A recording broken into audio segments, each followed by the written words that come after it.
बंदी छोड़ सतगुरु रामपाल जी परमेश्वर जी की जय हो।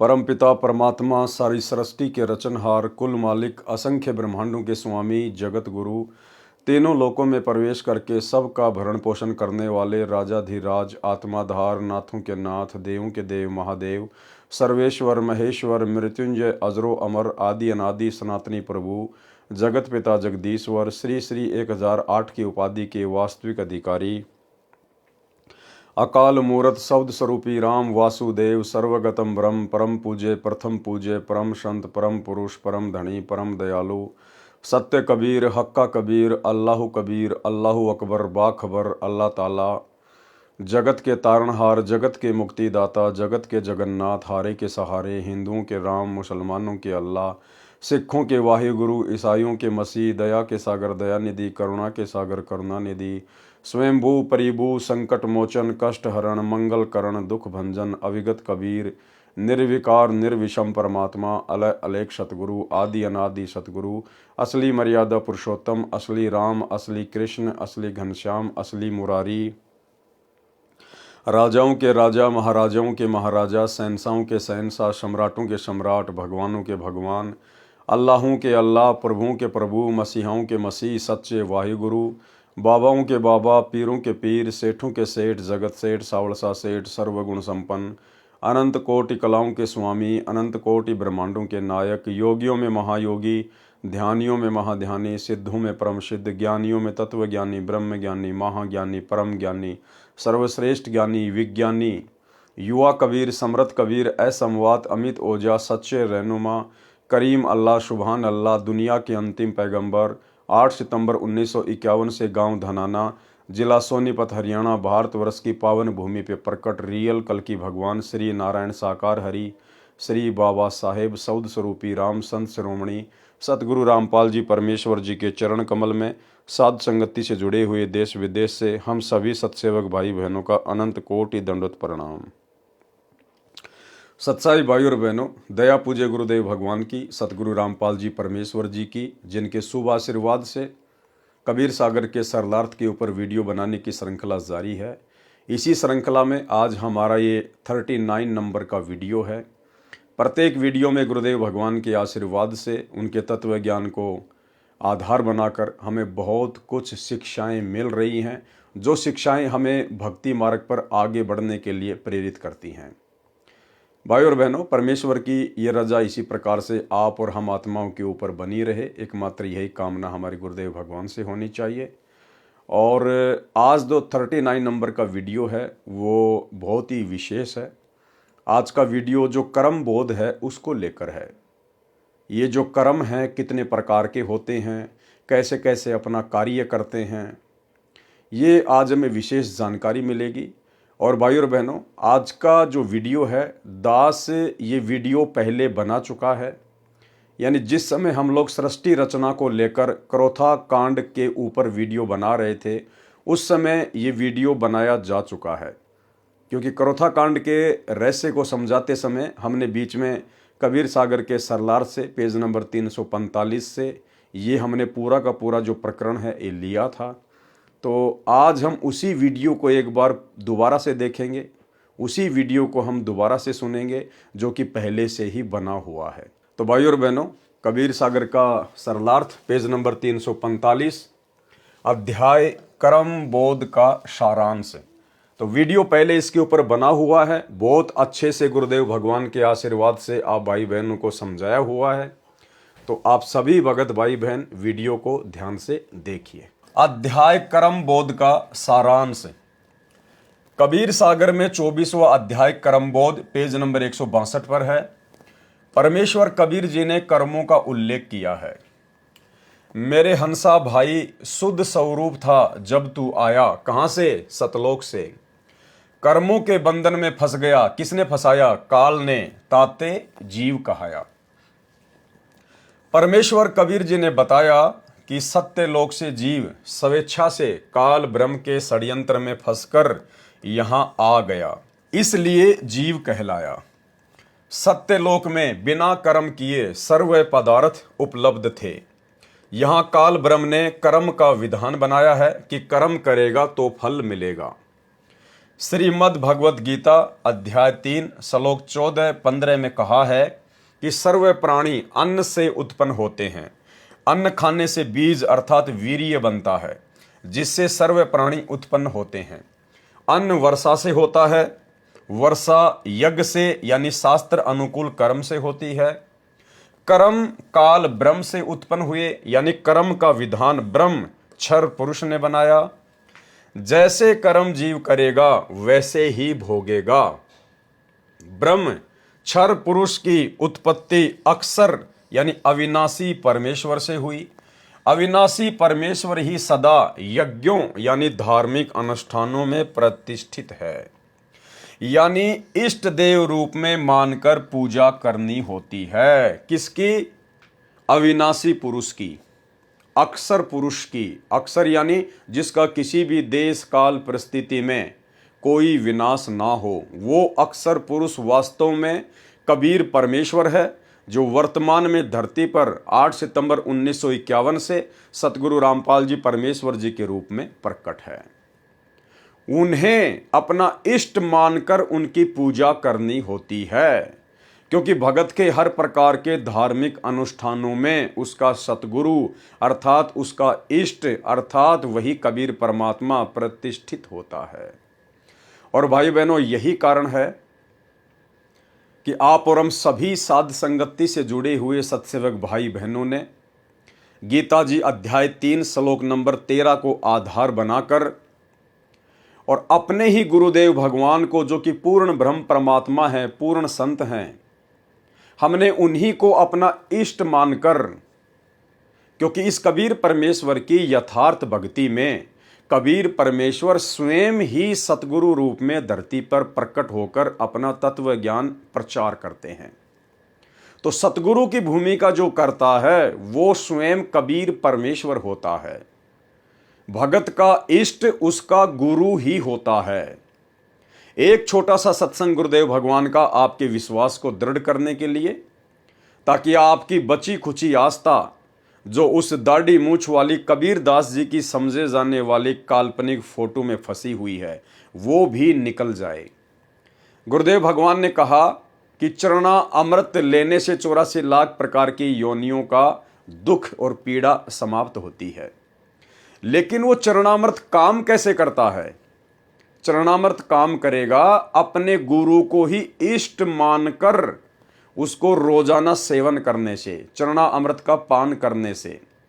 यदि आप अपने गुरु को केवल एक गुरु मान रहे हो, एक संत मान रहे हो, और अपने गुरु के रहते सहते यदि आप किसी अन्य में परमात्मा देखते हो, जैसे वर्तमान में सतलोक आश्रमों से जुड़ी हुई 90% संगत और स्वयं सतगुरु रामपाल जी परमेश्वर जी का कलयुगी परिवार, सभी स्टेट कोऑर्डिनेटर, उस दाढ़ी मूछ वाली कबीर जी की समझे जाने वाली काल्पनिक नकली बेजुबान मुर्दा फोटो को अपना इष्ट मानते हैं, कबीर जी मानते हैं, भगवान मानते हैं। जिस कारण से उन भाई बहनों की बुद्धि परमेश्वर नहीं खोल रहा है, वो अध्यात्म के गूढ़ रहस्यों को नहीं समझ पा रहे हैं और सांप वाली लकीर ही देखा देखी में पीट रहे हैं। तो गुरुदेव भगवान ने बताया कि चरणामृत अवश्य लेना चाहिए, लेकिन अपने गुरु को परमात्मा मानकर, अपने गुरु को भगवान मानकर, अपने गुरु को ही अपना इष्ट मानकर। भाई और बहनों, उस वीडियो में ध्यान देना जहां गुरुजी इष्ट शब्द का जिक्र करेंगे, दास उसको 2 या 3 बार से रिप्ले करेगा ताकि आपको अच्छे से समझ में आ जाए। अर्थात अपने गुरु को ही इष्ट मानकर, इष्ट यानी कबीर जी मानकर, परमेश्वर मानकर भक्ति मार्ग पर सफल हुआ जा सकता है, अन्यथा दूसरा कोई ऑप्शन नहीं है। सुनिए। कबीर गुरु को मानुष जोगने और चरणामृत को पाने, ते नर नरक जावेंगे हे जन्म जन्म होए समान।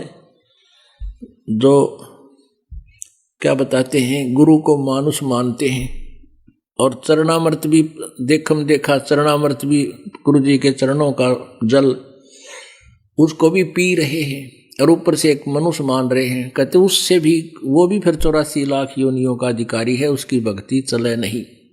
गुरु को मानुष जोगने और चरणामृत को पान, ते नर नरक में जावेंगे फिर जन्म जन्म होए समान। चरणामृत ले लेकिन भगवान समझ के ले, चरणामृत ले लेकिन भगवान समझ के ले, चरणामृत ले लेकिन भगवान समझ के ले। मान लो मूलधन 100 रुपये।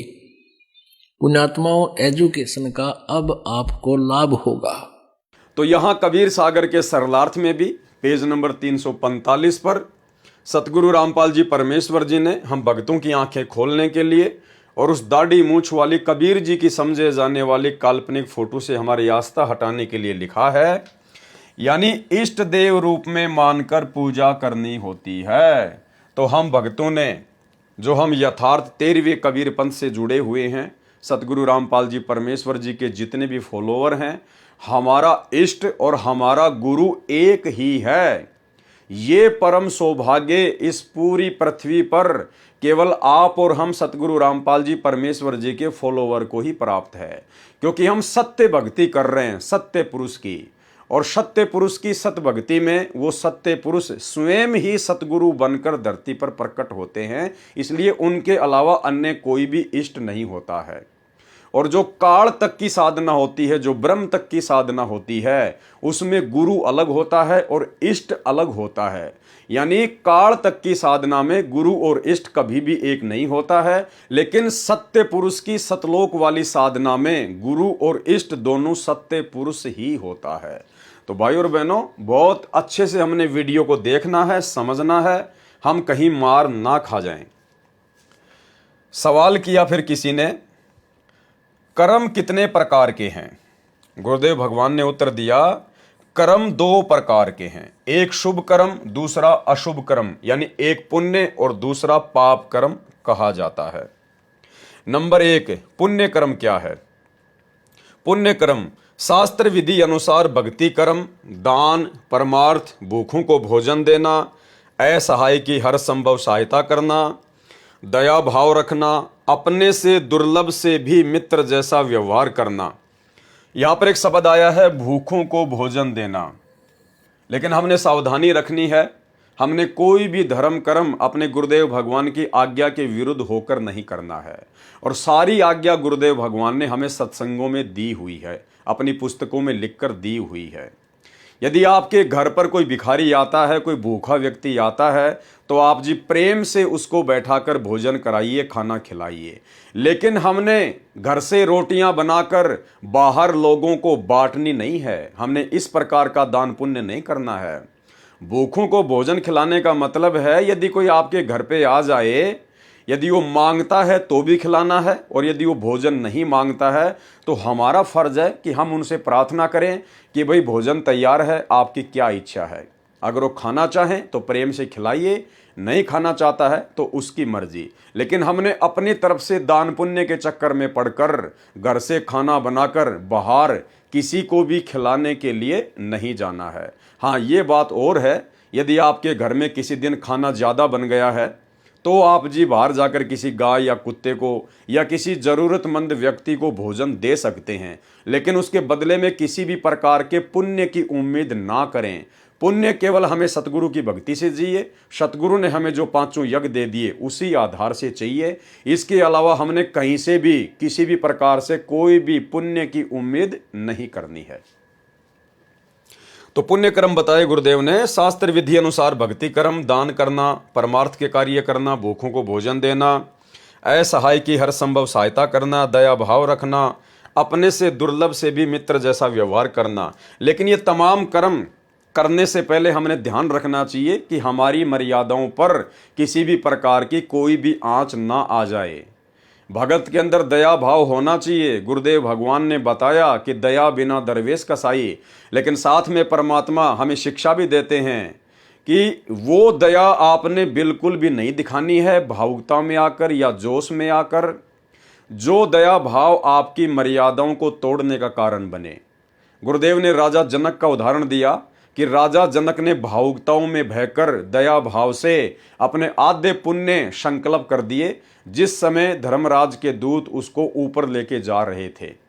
तो हमने इस प्रकार से अपनी भक्ति को नष्ट नहीं करना चाहिए। जिसका जैसा कर्म है उसको भोगना है तो भाई वो भोगे, लेकिन हमने अपनी भक्ति बर्बाद नहीं करनी है। यानी दया भाव भी ज्ञान को आधार बनाकर ही दिखानी है। व्यर्थ की दया भगत के लिए काल का षड्यंत्र बन जाती है। पर नारी को माता तथा बहन के भाव से देखना चाहिए, सत्य बोलना चाहिए, अहिंसा में विश्वास रखना चाहिए, साधु संतों भक्तों की सेवा व सम्मान करना चाहिए। और भाई और बहनों, ये जो भाव है ये केवल आप और हम साथ संगति से जुड़े हुए भगत भाई बहनों में है। ये साधु संतों की भक्तों की सेवा करना, उनका सम्मान करना, ये सतलोक आश्रम मैनेजमेंट हरियाणा में नहीं है। गुरुदेव के कलयुगी बेटा बेटी भाई बंधु रिश्तेदारों में, उन कोऑर्डिनेटरों में ये भाव नहीं है, ये गुण नहीं है। वे तो अपने ही गुरु भाई बहनों को लठों से मारते हैं, पीटते हैं, झूठे मुकदमे लगाते हैं, उन्हें परेशान करते हैं, दुखी करते हैं, गुरु महिमा करने से रोकते हैं। तो ये सेवा भी परमात्मा ने आप और हमारे को बख्शी है। माता पिता तथा बूढ़ों की सेवा करना आदि आदि शुभ यानी पुण्य कर्म है। दूसरे नंबर पर है पाप कर्म। पाप कर्म शास्त्र विधि त्याग कर मनमाना आचरण करके भक्ति कर्म करना, यह सबसे बड़ा पाप कर्म बताया गुरुदेव ने। यानी जो आन उपासना है, शास्त्र विधि को त्याग के मनमाना आचरण करना, यह सबसे बड़ा पाप कर्म है। और भाई और बहनों, शास्त्र विधि को त्याग कर मनमाना आचरण करने का ठेका, जिम्मेदारी वर्तमान में गुरुदेव के परिवार ने ले रखी है, उनके बेटा बेटी भाई बंधु रिश्तेदारों ने ले रखी है, और इन स्टेट कोऑर्डिनेटरों ने ले रखी है, और व्यर्थ में बेचारी नादान संगत के कर्म फुड़वा रहे हैं। आपको पता होगा, जिस समय श्री राम मंदिर का निर्माण कार्य चल रहा था और उसके बाद में जैसे निर्माण कार्य पूरा हुआ और नरेंद्र मोदी जी के द्वारा उसका उद्घाटन किया गया, उसके बाद भाई और बहनों, सतलोक आश्रम मैनेजमेंट हरियाणा ने, गुरुदेव के कलयुगी परिवार ने श्री राम मंदिर के निमित्त उन आन उपासकों के लिए अयोध्या में 1 महीने के भंडारे का प्रबंध किया, जो कि शास्त्र विधि को त्याग कर मनमाना आचरण था। मनमाना आचरण है, आगे आपको समझाएंगे अच्छे से इन्होंने कैसे कैसे मनमाने आचरण किए हैं। जो सभी मनमाने आचरण इनके स्वतंत्र कर्मों के तहत थे। और ये स्वतंत्र कर्म क्या हैं, अब सतगुरुदेव भगवान हमें अपने कर कमलों से लिखी हुई इस पुस्तक के माध्यम से समझने की दया बख्शेंगे। पाप कर्म शास्त्र विधि त्याग कर मनमाना आचरण करके भक्ति कर्म करना, चोरी करना, पर स्त्री से बलात्कार, पर स्त्री को दोष दृष्टि से देखना, मांस मदिरा का सेवन, नशीली वस्तुओं का सेवन, रिश्वत लेना, डाके मारना, हिंसा करना आदि आदि अशुभ कर्म यानी पाप कर्म है। फिर प्रश्न किया गया, कर्म बंधन कैसे बनता है, यानी जीव कर्मों के बंधन में कैसे बंधता है। उत्तर दिया गुरुदेव भगवान ने, काल ब्रह्म ने जीव के कर्मों को 3 प्रकार से बांट रखा है। सबसे पहला कर्म है संचित कर्म, दूसरे नंबर का कर्म है प्रारब्ध कर्म, और तीसरे नंबर का कर्म है क्रियावान कर्म यानी स्वतंत्र कर्म। क्रियावान कर्म को स्वतंत्र कर्म भी कहते हैं। ये 3 प्रकार के कर्म है जिनके माध्यम से ये ब्रह्म, ये क्षर पुरुष, ये काल जीव आत्माओं को बांध के रखता है। भाई और बहनों, बहुत ही ज़्यादा इंपॉर्टेंट वीडियो है। गुरुदेव भगवान किसी भी प्रकार की कोई भी कमी अपनी तरफ से नहीं रखेंगे, और परमेश्वर की दया है कि परमेश्वर ने साध संगति से आप और हम भगत भाई बहनों को निमित्त बनाकर इस प्रकार के खुलासे करवा रहे हैं। ये खुलासे हमारे भक्ति मार्ग में हमारे लिए बहुत ही ज़्यादा सहायक हैं। हमारी मर्यादा टूटने से बचेगी, हमारे अंदर डर पैदा होगा, भय पैदा होगा, ताकि हम मर्यादा ना तोड़ें, क्योंकि भय बिना भक्ति नहीं होती। तो 3 प्रकार के कर्मों के माध्यम से ये काल जीव को बांध के रखता है। सबसे पहला है संचित कर्म, प्रारब्ध कर्म और क्रियावान कर्म अर्थात स्वतंत्र कर्म। संचित कर्म क्या है? संचित कर्म, संचित कर्म वे पाप तथा पुण्य कर्म हैं जो जीव के जन्म जन्मांतरों में किए थे, उनका भोग प्राप्त नहीं हुआ है, वे जमा है। यानी संचित कर्म वो कर्म है जब से हम सतलोक से अपने बाप के साथ में धोखा करके इस काल के साथ यहाँ आए हैं, और हमने जितने भी मनुष्य जन्म प्राप्त किए हैं, स्त्री या पुरुष के असंख्य हैं, और हर बार हम धर्मराज के दरबार में जाते हैं, वहाँ पे हमारे पाप और पुण्य का लेखा जोखा होता है, अकाउंट होता है। तो धर्मराज क्या करता है, कुछ पाप और पुण्य मिलाकर तो हमारा नेक्स्ट जीवन निर्धारित कर देता है, और बाकी जो हमारे पाप और पुण्य कर्म जो बच जाते हैं वो उन्हें अपने पास में रख लेता है। उनको कहते हैं संचित कर्म। संचित यानी धर्मराज के पास में जो हमारे असंख्य जन्म जन्मांतरों के शुभ कर्म और अशुभ कर्म, पाप कर्म और पुण्य कर्म जो एक्स्ट्रा जमा हैं, उनको कहते हैं संचित कर्म। और जब जीव इस भक्ति से जुड़ता है, परमात्मा से जुड़ता है, तो ये काल उन्हीं संचित कर्मों का दबाव डालकर जीव को भ्रमित करने का प्रयास करता है। संचित कर्म, क्योंकि जैसे नाम ही है संचित, संचित यानी जमा करना, तो काल के पास में हमारे जितने भी पहले के जन्म जन्मांतरों के कर्म जो संचित हैं, जमा हैं, उनको कहते हैं संचित कर्म। संचित कर्म वे पाप तथा पुण्य कर्म है जो जीव के जन्म जन्मांतरों में किए थे, उनका भोग प्राप्त नहीं हुआ, वे जमा है फिलहाल। दूसरा है प्रारब्ध कर्म। क्या है प्रारब्ध कर्म? यानी भाग्य कर्म। प्रारब्ध कर्म वे कर्म हैं जो जीव को जीवन काल में भोगने होते हैं। यानी धर्मराज जब जीव को दूसरा जन्म देता है तो उस समय उसके भाग्य में जो लिख देता है कि तू इतने शुभ कर्म भोगेगा, इतने तू पाप भोगेगा, उनको कहते हैं प्रारब्ध कर्म। जो भाग्य में लिख दिए गए हैं वो जीव को भोगने ही भोगने होते हैं उस समय तक, जब तक कि वो सच्चे सतगुरु कबीर जी की शरण में नहीं आ जाता है। प्रारब्ध कर्म यानी भाग्य में लिखे हुए कर्म। प्रारब्ध कर्म वे कर्म हैं जो जीव को जीवन काल में भोगने होते हैं, जो संचित कर्मों से औषध करके बनाए जाते हैं। जो धर्मराज के पास में हमारे संचित कर्म होते हैं उनसे निकाल के उनका एक रेशियो बना के फिर ये धर्मराज हमारा प्रारब्ध कर्म बना देता है कि तेरा अगला जन्म ये होगा और तू इतना सुखी होगा, इतना दुखी होगा, उसको कहते हैं प्रारब्ध कर्म। उदाहरण के लिए यदि पाप कर्म 1000 हैं और पुण्य कर्म 500 हैं तो दोनों से औसत में लिए जाते हैं। प्रारब्ध कर्म यानी जीव का भाग संचित कर्मों से एवरेज में लेकर बनाया जाता है। यदि 20% लेकर प्रारब्ध बना तो पाप कर्म 50 और पुण्य कर्म 25 बने। इस प्रकार प्रारब्ध कर्म यानी जीव का भाग्य बनता है, इनको प्रारब्ध कर्म कहते हैं। नंबर 3 है क्रियावान कर्म। ये भाइयों और बहनों सबसे ज्यादा इंपॉर्टेंट है, सबसे ज्यादा इंपॉर्टेंट, क्योंकि ये जो क्रियावान जो कर्म हैं जिनको स्वतंत्र कर्म भी कहते हैं, ये 84 लाख योनियों में केवल इस मनुष्य को ही प्राप्त होते हैं। यानी 25% छूट ये काल, ये ब्रह्म जब हमारे को मनुष्य जन्म मिलता है तो ये हमारे को कुछ भी कर्म करने के लिए छूट देता है। 25% यानी 75% तो ये हमारे संचित कर्मों से लेकर पाप और पुण्य बनाकर हमारा भाग्य लिख देता है, प्रारब्ध लिख देता है। जो 75% तो हमारे को भोगने पड़ते हैं। किसी के प्रारब्ध में ज्यादा सुख लिख देता है उसके कर्मों के आधार से, तो किसी के प्रारब्ध में ज्यादा दुख लिख देता है। तो वो 75% प्रारब्ध कर्म जो हमारे संचित कर्मों से रेशियो निकाल कर बनाए जाते हैं धर्मराज के द्वारा, जब हमें दूसरा मनुष्य जन्म दिया जाता है तो वो तो भाई और बहनों हमारे को भोगने पड़ते हैं, उसमें तो कोई दो राय नहीं है। साथ में इस मनुष्य योनि को ये धर्मराज 25% क्रियावान कर्म की छूट देता है। 25% इसको स्वतंत्र कर्मों की छूट देता है कि 25% मैं तेरे को कर्म करने की छूट दे रहा हूं। तू चाहे तो अच्छे कर्म करके अपने भाग्य को बदल सकता है, शुभ कर्म भी कर सकता है, और चाहे तो तू अशुभ कर्म करके पाप कर्मों को बढ़ा भी सकता है। क्रियावान कर्म, अपने जीवन काल में जो कर्म प्राणी करता है वे क्रियावान कर्म कहे जाते हैं। ये 75% तो प्रारब्ध कर्म होते हैं, यानी जो संस्कार यानी भाग्य में लिखे हैं वे किए जाते हैं, और 25% कर्म करने में जीव स्वतंत्र है। 25% कर्म करने के लिए इस मनुष्य शरीर प्राप्त प्राणी को इस धर्मराज ने स्वतंत्र किया हुआ है। 75% कर्म करने में जीव बाध्य है, यानी जो हमारे भाग्य में लिख दिया गया है पाप और पुण्य का रेशियो निकालकर, वो तो जीव भोगने के लिए बाध्य है। कब तक? जब तक उसको सतगुरु नहीं मिलता है। और 25% जो कर्म हैं वो स्वतंत्र हैं, हम चाहे तो अच्छे भी कर सकते हैं बुरे भी कर सकते हैं।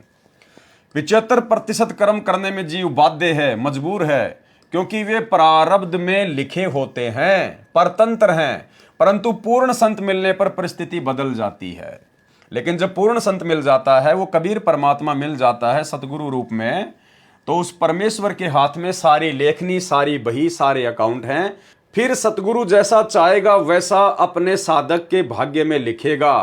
फिर वो काल वाला जो विधान होता है वो पूर्ण परमेश्वर के भगत के साथ लागू नहीं होता है। यानी फिर उस भगत का अकाउंट ये सतगुरु अपने हाथ में ले लेता है, काल के हाथ में नहीं छोड़ता है। प्रश्न कहते हैं कि जीव कर्म करने में स्वतंत्र है, तो गुरुदेव ने उत्तर दिया, जीव 25% कर्म तो स्वतंत्र रूप से करता है। अपने जीवन काल में 75% कर्म तो प्रारब्ध वाले करने में परतंत्र है, अधीन है, विवश है। केवल 25% कर्म करने में स्वतंत्र है। परंतु पूर्ण संत मिलने के पश्चात परिस्थितियां बदल जाती हैं। प्रारब्ध में सुसंगत तथा कुसंगत भी लिखी होती है। प्रारब्ध में, भाग्य में सुसंगत और कुसंगत भी लिखी होती है। उदाहरण, जैसे राजा दशरथ जी ने यज्ञ किया था सुयोग्य पुत्र प्राप्ति के लिए, यह क्रियावान स्वतंत्र कर्म था। पुत्र प्राप्ति के लिए राजा दशरथ ने जो यज्ञ किया था वो उसका स्वतंत्र कर्म था, क्रियावान कर्म था। अन्य 3 संतान भरत, लक्ष्मण तथा शत्रुघ्न तथा पुत्री शांता थे, वे प्रारब्ध से मिले थे, वो उनके भाग्य में संतानें थी। लेकिन श्री रामचंद्र जी की प्राप्ति के लिए, यानी सर्वप्रथम उसने पुत्र प्राप्ति के लिए जो यज्ञ किया था वो उसका स्वतंत्र कर्म था। और उसके बाद में जो उसको 3 पुत्र और 1 पुत्री प्राप्त हुई थी वो उसके भाग्य में संतान होना ही होना थी। लेकिन वो ये मान रहा था कि मैंने जो साधु संतों से जो यज्ञ करवाया है ये उसके चलते मेरे को सभी संतानें प्राप्त हुई हैं। श्री रामचंद्र जी का सीता से विवाह प्रारब्ध था, यानी उसके भाग्य में लिखा हुआ था श्री रामचंद्र जी का सीता जी से विवाह होना, क्योंकि नारद जी का पहले से श्राप लगा हुआ था। इसलिए श्री रामचंद्र जी के भाग्य में काल ने लिख दिया था सीता जी के साथ विवाह होना। इसके अलावा 14 वर्ष का वनवास सीता, राम, लक्ष्मण का प्रारब्ध था, यह भी उनके भाग्य में लिखा हुआ था नारद जी के श्राप के कारण। लेकिन जंगल में वनवास के समय पशु शिकार करके मारे, वह स्वतंत्र कर्म था। लेकिन वनवास के दौरान लक्ष्मण ने और श्री रामचंद्र जी ने जितने भी पशु मारे, हिरण आदि, अपने भोजन के लिए, शिकार करने के लिए, क्योंकि वो मांसाहारी थे, मांस खाया करते थे श्री रामचंद्र जी, वो उनके स्वतंत्र कर्म थे, वो उनके भाग्य में फिर लिखे गए। उनका भोग श्री रामचंद्र जी को भोगना पड़ेगा। भाइयों और बहनों, इस प्रकार से काल हमें ठगता है। हमें पता ही नहीं चलता कि कौन से हम स्वतंत्र कर्म कर रहे हैं, कौन से हमारे भाग्य में लिखे हुए कर्म हैं। ये तो सतगुरु ने आके बताया अब कि स्वतंत्र कर्म क्या हैं और भाग्य में लिखे हुए कर्म क्या है। अब ठीक इसी प्रकार भाइयों और बहनों, वर्तमान में सतगुरु रामपाल जी परमेश्वर जी ने आप और हम सभी आत्माओं को अपनी शरण में लिया। ये हमारा प्रारब्ध था, क्योंकि परमात्मा ने पहले से ही पूरी राम कहानी बनाई हुई थी। गुरुदेव ने पहले से ही कह रखा है कि काशी में मेरे से जो 64 लाख आत्माएं बिछुड़ी थी, वो सभी आत्मा सबसे पहले मेरी शरण में आएंगी। तो काशी में बिछड़े हुए उनके भक्तों का वर्तमान में उनके शरण में आना आप और हम सबका प्रारब्ध कर्म है। उसके बाद में सतगुरु रामपाल जी परमेश्वर जी ने हमें सत्संग सुनाए, हमें ज्ञान दिया, हमें मर्यादा बता दी। अब यदि मर्यादाओं को तोड़कर हम कुछ भी पाप कर्म करते हैं, गड़बड़ी करते हैं, तो वो हमारा प्रारब्ध नहीं है, वो हमारे स्वतंत्र कर्म हैं जिनका भोग हमें भोगना पड़ेगा। यदि हम लोग मर्यादा में रह के शुभ कर्म करते हैं तो हमारी भक्ति बनेगी, और यदि उनकी मर्यादा तोड़कर अशुभ कर्म करते हैं, भक्ति विरुद्ध कर्म करते हैं, तो फिर वो स्वतंत्र कर्मों में कन्वर्ट होकर फिर वो आप और हमारे लिए मुश्किल पैदा करते हैं। सन 2014 बरवाला कांड के बाद सतगुरु रामपाल जी परमात्मा के हिसार जेल जाने के बाद पीछे से उनके परिवार के द्वारा, इन स्टेट कोऑर्डिनेटरों के द्वारा, बड़े बड़े सेवादारों के द्वारा सन 2019 में जो कांग्रेस सरकार को वोट डलवाए गए, कांग्रेस सरकार का खुलेआम भगतों से समर्थन करवाया गया, ये उन भगतों का स्वतंत्र कर्म था, स्वतंत्र कर्म। 2024 में ठीक उसी प्रकार बीजेपी सरकार का समर्थन करवाना भगतों से, सतगुरुदेव भगवान का नाम लेकर, उन्हीं के नाम की आड़ में पीले पर्चे निकालकर नरेंद्र मोदी की रैलियों में भोपाल में और गोहाना में बसों में भरकर भगतों को ले जाना, ये भगतों का स्वतंत्र कर्म था, स्वतंत्र कर्म। और ये दोनों ही कर्म 2019 में कांग्रेस को समर्थन और वोट, 2024 में बीजेपी को समर्थन और वोट, ये दोनों ही कर्म स्वतंत्र कर्म थे। और ये दोनों ही कर्म गुरुदेव के भक्ति के विरुद्ध थे, जिनका भोग जीव को भोगना ही भोगना पड़ेगा। मर्यादा तो टूटेगी टूटेगी, साथ में उन स्वतंत्र कर्मों का भोग भोगना ही पड़ेगा, क्योंकि काल ने हमारे को 25% स्वतंत्र कर्म करने की छूट दी है। तो इस प्रकार से भाइयों और बहनों, ये काल हमें ठगता है। उसके बाद में सतलोक आश्रम मैनेजमेंट हरियाणा के द्वारा, गुरुदेव के परिवार के द्वारा, राजस्थान के गैंगस्टर आनंदपाल सिंह की सीबीआई जांच का समर्थन करवाना, जो कि पुलिस एनकाउंटर में मारा जा चुका था। राजपूत करणी सेना के लोग अर्थात आनंदपाल सिंह के समाज के लोग उसे अमर शहीद का दर्जा दिलवाने के लिए सीबीआई जांच का समर्थन कर रहे थे। और उसी बीच सतलोक आश्रम मैनेजमेंट हरियाणा द्वारा बेचारे भोले भाले भगतों को और आनंदपाल सिंह की यानी गुंडे की सीबीआई जांच के समर्थन में राजपूत करणी सेना की रैलियों में बैठाना, यह स्वतंत्र कर्म था।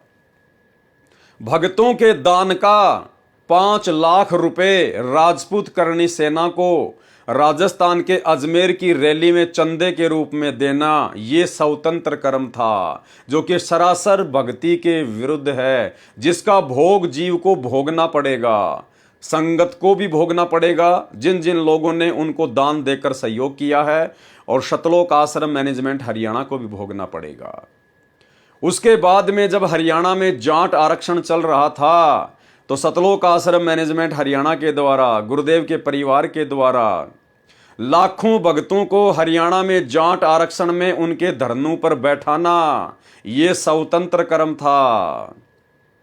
भक्तों के दान का करोड़ों रुपया जाट आरक्षण संघर्ष समिति को चंदे के रूप में देना, ये स्वतंत्र कर्म था, जो कि भक्ति के विरुद्ध था। इसका भोग भी सबको भोगना पड़ेगा उसी रेशियो में। इसके अलावा सतलोक आश्रम में भक्तों से देह दान करवाना और रक्त दान करवाना, ये भी स्वतंत्र कर्म है। आगे चलकर जब उन भक्तों का खून व्यापार का रूप लेगा, क्योंकि आपने तो मुफ्त में दे दिया, और जब आपको ही कल को आवश्यकता पड़ गई या किसी और को आवश्यकता पड़ेगी, और जब उसको खून चाहिए, तो आपके द्वारा फ्री में दिया गया खून 5 से 10 हजार रुपए यूनिट में बिकेगा, 5 से 10 हजार रुपए यूनिट में। तो ये भी भक्तों का स्वतंत्र कर्म है, इसका भोग भी भोगना पड़ेगा। भगत को तो खून की आवश्यकता पड़ती नहीं। अगर भगत बीमार हो गया, कोई नौबत भी आ गई, तो वो तो अपने परमात्मा से अर्ज करेगा, अरदास करेगा, परमात्मा दया करेंगे। और यदि मान लीजिए आपके किसी रिश्तेदार को जरूरत पड़ गई, आपके किसी सगे संबंधी को जरूरत पड़ गई, तो आप जी डायरेक्ट हॉस्पिटल में जाकर उसको खून दान कर सकते हैं। लेकिन इस प्रकार से कैंप लगाकर, आश्रमों में सरकारी गाड़ियां मंगवाकर इस प्रकार से ब्लड डोनेशन करना, ये भक्ति मर्यादाओं के विरुद्ध है, खिलाफ है, क्योंकि आगे चलकर फिर ये धंधा बन जाता है, व्यापार का रूप लेता है आपका खून। तो ये भगत का स्वतंत्र कर्म, इसका भोग भी भोगना पड़ेगा, ये भक्ति मर्यादाओं के विरुद्ध खिलाफ है। वर्तमान में गुरुदेव भगवान के हिसार जेल में रहते सहते, गुरुदेव भगवान के नाम की आड़ में उनके कलयुगी परिवार ने अपने धार्मिक धंधे के लिए जितने भी सतलोक आश्रम देश विदेश में खोल रखे हैं, ये भी उनका स्वतंत्र कर्म है, स्वतंत्र कर्म। और जितनी भी नादान संगत देखा देखी में इन आश्रमों में जाती है, ये भी संगत का स्वतंत्र कर्म है। क्योंकि संगत उन आश्रमों में सत्संग सुनने नहीं जाती है, क्योंकि सत्संग तो सबके घर पर उपलब्ध है, सबके मोबाइल में हैं, यूट्यूब पर हैं, टीवी चैनल पर आ रहे हैं। तो संगत का उन आश्रमों में जाना सत्संगों के बहाने, ये उनका स्वतंत्र कर्म है। फिर रास्ते में कोई 2 मरते हैं, कभी 10 मरते हैं, कभी 13 एक साथ एक्सीडेंट में मरते हैं। क्यों? क्योंकि ये उनका स्वतंत्र कर्म था। और जब कोई भी साधक भक्ति विरुद्ध स्वतंत्र कर्म करता है तो सतगुरु का काल भगवान के साथ एग्रीमेंट है, सतगुरु वहां भगत की किसी भी प्रकार की कोई सहायता नहीं करता है। हाँ, यदि वो भगत उल्टे स्वतंत्र कर्म करके भी बच जाता है, हमें लगता है कि इसका तो कुछ नहीं बिगड़ रहा, भाई और बहनों, वहां उसकी रक्षा उसके पिछले प्रारब्ध के जो संचित जो शुभ कर्म हैं उसके आधार से वर्तमान में उसकी रक्षा हो रही है। वर्तमान में जो वो भक्ति कर रहा है वो तो मर्यादा टूटने के चलते, स्वतंत्र कर्म भक्ति विरुद्ध करने के चलते उसका नाम कट चुका है ऑटोमेटिक। सतगुरु से उसको किसी प्रकार का कोई लाभ नहीं मिल रहा, भक्ति का उसे कोई लाभ नहीं मिल रहा। और यदि उल्टे कर्म करते करते भी यदि वो जीवित है, मौज मस्ती कर रहा है, उसके जीवन में कोई दुख और संकट नहीं है, तो ये उसके पिछले प्रारब्ध के कर्म, यानी उसकी बैटरी फिलहाल चल रही है। लेकिन बैटरी कब तक चलेगी? हो सकता है इस जीवन में भी चल जाए, अगले जीवन में भी चल जाए, क्योंकि भक्ति बड़ी जबरदस्त है। लेकिन सतलोक तो नहीं जा पाया मर्यादा तोड़ के, स्वतंत्र कर्मों का दुरुपयोग करके, फिर किसी न किसी जन्म में उसको दुख उठाना पड़ेगा। और हो सकता है इस जन्म में भी स्वतंत्र कर्म का भोग उसे भोगना पड़ जाए, जिस प्रकार से स्वतंत्र कर्म का भोग आगे चलकर राजा दशरथ ने भोगा, अभी आपको दिखाएंगे। तो भाई और बहनों, ये तमाम जो कर्म हैं, इन कर्मों से हमने शिक्षा लेनी है। आप और हम भगत भाई बहन भक्ति मार्ग पर, क्योंकि हमारा तो पूरा जीवन ही भक्तिमय है। सच्चे सतगुरु से सच्ची साधना मिल जाने के बाद और ये तत्व ज्ञान हो जाने के बाद में भगत के कोई अलग अलग जीवन नहीं होते, जैसे सामाजिक जीवन, आध्यात्मिक जीवन, व्यावसायिक जीवन। भगत का पूरा ही जीवन भक्तिमय हो जाता है, आध्यात्मिक हो जाता है। भगत हर प्रकार से सावधान होता है, हर प्रकार से गलतियां करने से बचता है। तो भाई और बहनों, आप और हम भगत भाई बहनों ने इस भक्ति मार्ग पर यदि सफल होना है तो परमात्मा ने हमारे लिए ना जाने क्या क्या सावधानियां लिखकर इन पुस्तकों में छुपा रखी है, जो अब धीरे धीरे उजागर हो रही हैं। परमात्मा साध संगति के माध्यम से वीडियो बनवा रहे हैं। तो भाई और बहनों, भक्ति मार्ग पर कोई भी कर्म करने से पहले हमारे को एक बार याद आ जाना चाहिए कि कहीं मेरा ये कर्म स्वतंत्र कर्म के तहत तो नहीं है। जैसे आपके किसी यार दोस्त ने या रिश्तेदार ने आपसे कहा कि भाई चलो 2-4 दिन के लिए शिमला घूमने चलते हैं, मेरी छुट्टियां पड़ गई है, मैं फ्री हूँ, और भगत जी आप भी आ जाओ, 2-4 दिन आपको मैं घुमा लाता हूँ, कोई दिक्कत नहीं, आपके पास खर्चा नहीं है तो कोई दिक्कत नहीं है, खर्चा मैं उठाऊंगा। तो आपका रिश्तेदार तो अनुपदेशी है या उपदेशी है, और आपने भी उपदेश ले रखा है, और आपने सोचा कि यार क्यों ना चलते हैं, पैसा तो लग ही नहीं रहा, पैसा तो रिश्तेदार भरेगा, और 2-4 दिन के लिए चलते हैं, क्या दिक्कत है। तो भाई और बहनों, वो आपका स्वतंत्र कर्म होगा, क्योंकि भक्ति मार्ग में भगत के लिए इस प्रकार से सैर सपाटे करना बिल्कुल मर्यादाओं के खिलाफ है। और यदि आप वहां जाते हैं तो ये आपका स्वतंत्र कर्म है। और यदि इस दौरान आपके साथ में कोई दुर्घटना घटित हो जाती है, मान लीजिए आपका वहां जाते समय या आते समय एक्सीडेंट हो गया, आपका पैर कट गया या और कोई नुकसान हो गया, आप जी बीमार हो गए, तो ये आपके स्वतंत्र कर्म के कारण है। आपने भक्ति को अच्छे से ना समझकर अपने स्वतंत्र कर्म का दुरुपयोग किया, जिसके चलते आपकी मर्यादा टूटी, और फिर आपके साथ यदि कोई दुर्घटना घटती है तो फिर सतगुरु आपसे कोसों दूर हो जाएगा, क्योंकि आपने स्वतंत्र कर्म का नाजायज फायदा उठाया है। तो इसी प्रकार भाई और बहनों, हमने कोई भी कर्म करने से पहले भक्ति मार्ग पर बहुत सोच समझ कर ये देख लेना चाहिए कि जो कर्म मैं कर रहा हूं ये मेरा स्वतंत्र कर्म है या ये मेरी भक्ति मर्यादाओं के खिलाफ कर्म है। विचार अवश्य करना चाहिए। तो श्री रामचंद्र जी का सीता जी के साथ में विवाह होना उसके भाग्य में लिखा हुआ था, उसका प्रारब्ध कर्म था नारद जी के श्राप के कारण। और फिर 14 साल तक श्री राम, सीता और श्री लक्ष्मण जी का जंगल में भटकना, ये भी उनका प्रारब्ध था, उनके भाग्य में लिखा हुआ था। परंतु जंगल में वनवास के समय पशु शिकार करके मारे, वह स्वतंत्र कर्म था। सौरूपणखा, जो रावण की बहन थी, सौरूपणखा, उसका नाक काटना लक्ष्मण का स्वतंत्र कर्म था। रावण की बहन का नाक काटना ये लक्ष्मण जी के द्वारा किया गया स्वतंत्र कर्म था। और उसी स्वतंत्र कर्म के कारण और फिर इतना बड़ा कांड हो गया भाई और बहनों। कांड के कारण और भी थे, और उसका भोग भी श्री लक्ष्मण जी को भोगना पड़ेगा, क्योंकि इस 21 ब्रह्मांड में ब्रह्मा विष्णु महेश 33 करोड़ देवी देवता, कोई भी स्वतंत्र कर्मों की मार से नहीं बचा है।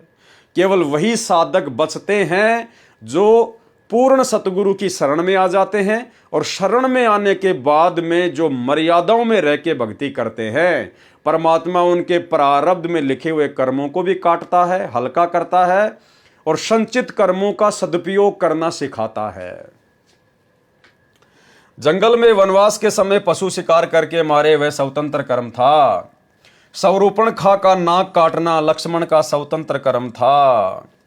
जैसे सतलोक आश्रम मैनेजमेंट हरियाणा ने साध संगतियों के बीच में व्यवधान डालना, ये उनका स्वतंत्र कर्म था, जिसका भोग उनको भोगना पड़ेगा।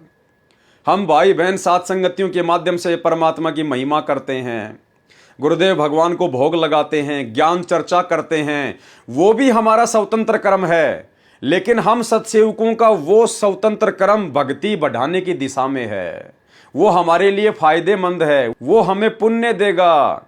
लेकिन उन साध संगतियों में आकर व्यवधान उत्पन्न करना, साध संगति वाले भाई बहनों के साथ में मार पिटाई करना, बीच में पुलिस वालों को लाकर उनको शराब पिलाकर उनको पैसे देकर भाई बहनों को पिटवाना, जैसे कि दिल्ली की साध संगति में सतलोक आश्रम मैनेजमेंट हरियाणा ने पुलिस वालों को शराब पिलाकर भगत भाई बहनों को जमकर पिटवाया, भगत भाई बहनों के ऊपर झूठे मुकदमे करना, ये सतलोक आश्रम मैनेजमेंट हरियाणा के उन कोऑर्डिनेटरों के जिन जिन लोगों ने ये दुष्कर्म किए हैं, ये उनके स्वतंत्र कर्म हैं, जो कि भक्ति विरुद्ध हैं। ये भोग उनको भोगना पड़ेगा। सीता का अपहरण प्रारब्ध कर्म सीता तथा रावण दोनों का था। यह कारण अन्य भी हो सकता था, जो शूर्पणखा बनी थी। 33 करोड़ देवी देवताओं का कैद में रहना उनका प्रारब्ध कर्म था। सुग्रीव के भाई बाली को राम ने मारा, यह रामचंद्र जी का स्वतंत्र कर्म था। सुग्रीव के भाई बाली को श्री रामचंद्र जी ने मारा वनवास के दौरान, यह श्री रामचंद्र जी का स्वतंत्र कर्म था, कोई भाग्य में लिखा हुआ नहीं था।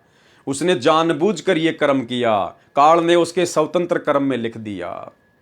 क्योंकि रामचंद्र जी ने अपने स्वार्थ के लिए, सुग्रीव से सैन्य सहायता प्राप्त करने के लिए, अपनी पत्नी को रावण की बंद से छुड़वाने के लिए स्वार्थवश धोखे से पेड़ की ओट लेकर और बाली का वध किया था तीर मारकर।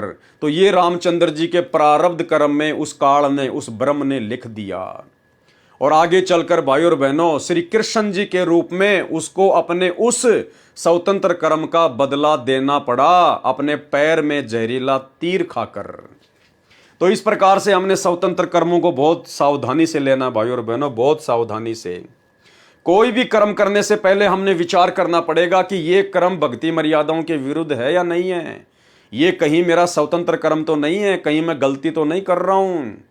छोटी छोटी बातों पे लड़ाई झगड़ा करना, मनमुटाव करना, राग द्वेष ईर्ष्या करना, भक्तों के साथ में मारपीट करना, भक्तों की निंदा चुगली करना, ये सब स्वतंत्र कर्म के अंतर्गत आता है, स्वतंत्र कर्म के अंतर्गत है।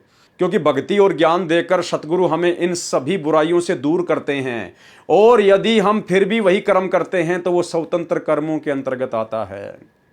यदि गुरुदेव भगवान की कोई भी मर्यादा का हम हनन करते हैं, कोई भी मर्यादा तोड़ते हैं, तो वो हमारे स्वतंत्र कर्म में आता है।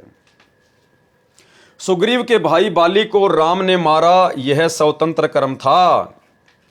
फिर वह संचित कर्मों में जमा होकर प्रारब्ध बना, कब? द्वापर युग में, और श्री कृष्ण रूप में श्री रामचंद्र जी वाले आत्मा को भोगना पड़ा।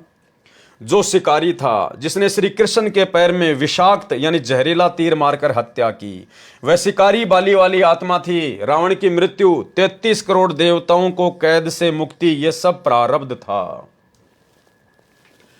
श्री कृष्ण जी ने जो 8 विवाह किए वह उसका प्रारब्ध था, यानी 8 शादियां करना तो श्री कृष्ण जी के भाग्य में लिखा हुआ था, क्योंकि आत्माओं के जन्म जन्मांतरों के जो संस्कार हैं वो काल ने उलझा रखे हैं। तो जब भी ये उसको नया मनुष्य जीवन देता है तो उसके असंख्य जन्मों के जो संचित कर्म उसके पास में जमा हैं, उससे पाप और पुण्य का रेशियो निकालकर उसका प्रारब्ध बना देता है, उसका भाग्य बना देता है। तो ऐसा ही कोई भाग्य श्री कृष्ण जी का था, उसके प्रारब्ध में था कि 8 विवाह द्वापर युग में श्री कृष्ण जी को करने थे, ये उसके भाग्य में लिखा हुआ था। श्री कृष्ण जी ने जो 8 विवाह किए वह उसका प्रारब्ध था। राधा से प्रेम भी उसका प्रारब्ध था, उसके भाग्य में लिखा हुआ था। गोपियों के साथ भोग विलास, ये भी उसका प्रारब्ध कर्म था, उसके भाग्य में लिखा हुआ था। यानी परतंत्र होकर किया कर्म था, यानी काल के अधीन होकर, परतंत्र होकर वो कर्म किए गए थे।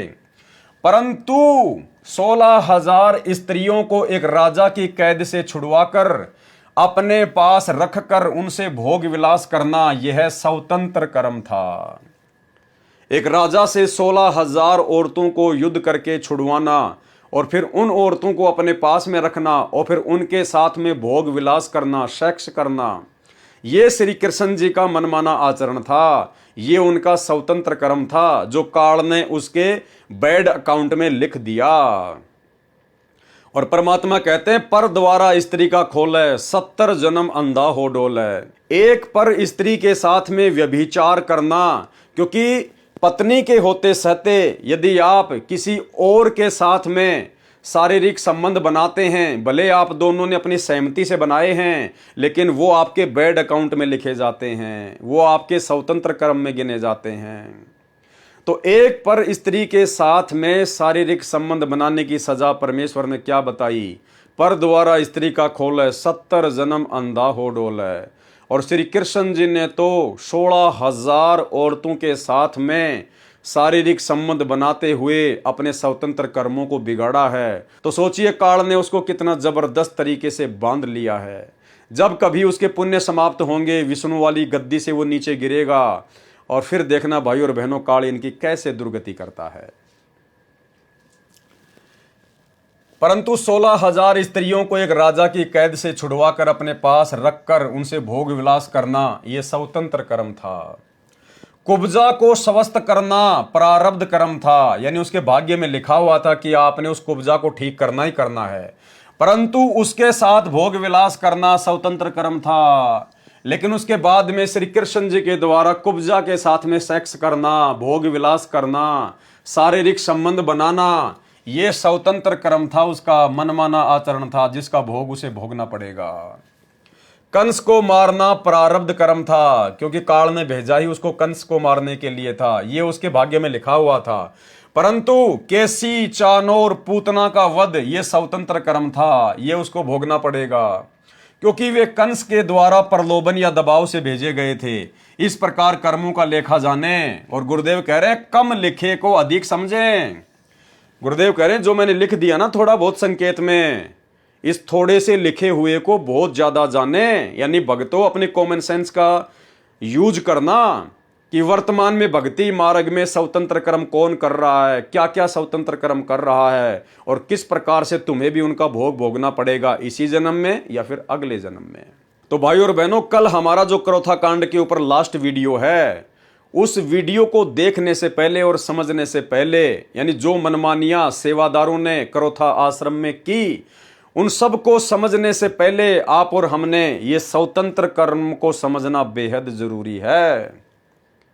और उसके बाद हम जो बरवाला कांड पे वीडियो बनाएंगे, गुरुदेव के कलयुगी बेटा बेटी, भाई बंधु, रिश्तेदार और जितने भी कोऑर्डिनेटर हैं, मुख्य सेवादार थे जो वर्तमान में इन आश्रमों का संचालन कर रहे हैं अपने धार्मिक धंधे के लिए, इन्होंने क्या क्या स्वतंत्र कर्म किए, क्या क्या भक्ति विरुद्ध स्वतंत्र कर्म किए बरवाला कांड में, वो बातें हमें बखूबी समझ में आएंगी जब हम इन स्वतंत्र कर्मों को समझ लेंगे। फिर किसी ने सवाल किया, क्या स्वतंत्र कर्म फल भी वर्तमान जीवन में प्राप्त होता है? क्या वर्तमान में जो स्वतंत्र कर्म किए जाते हैं, क्या उनका भोग इसी जन्म में भी भोगना पड़ता है या फिर किसी और जन्म में भोगना पड़ता है? उत्तर दिया गुरुदेव भगवान ने, कुछ कर्मों का फल वर्तमान जीवन में भी प्राप्त होता है, परंतु यह विशेष परिस्थिति में भोगना पड़ता है। उदाहरण क्या दिया मालिक ने? राजा दशरथ रात्रि के समय एक सरोवर पर रखवाली कर रहे थे।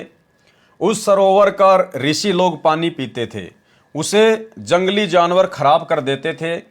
ये सेवा स्वयं राजा ने ली थी, क्योंकि राजा दशरथ मान रहे थे कि ऋषियों के आशीर्वाद से उनको श्री रामचंद्र, लक्ष्मण, भरत, शत्रुघ्न पुत्र प्राप्त हुए थे।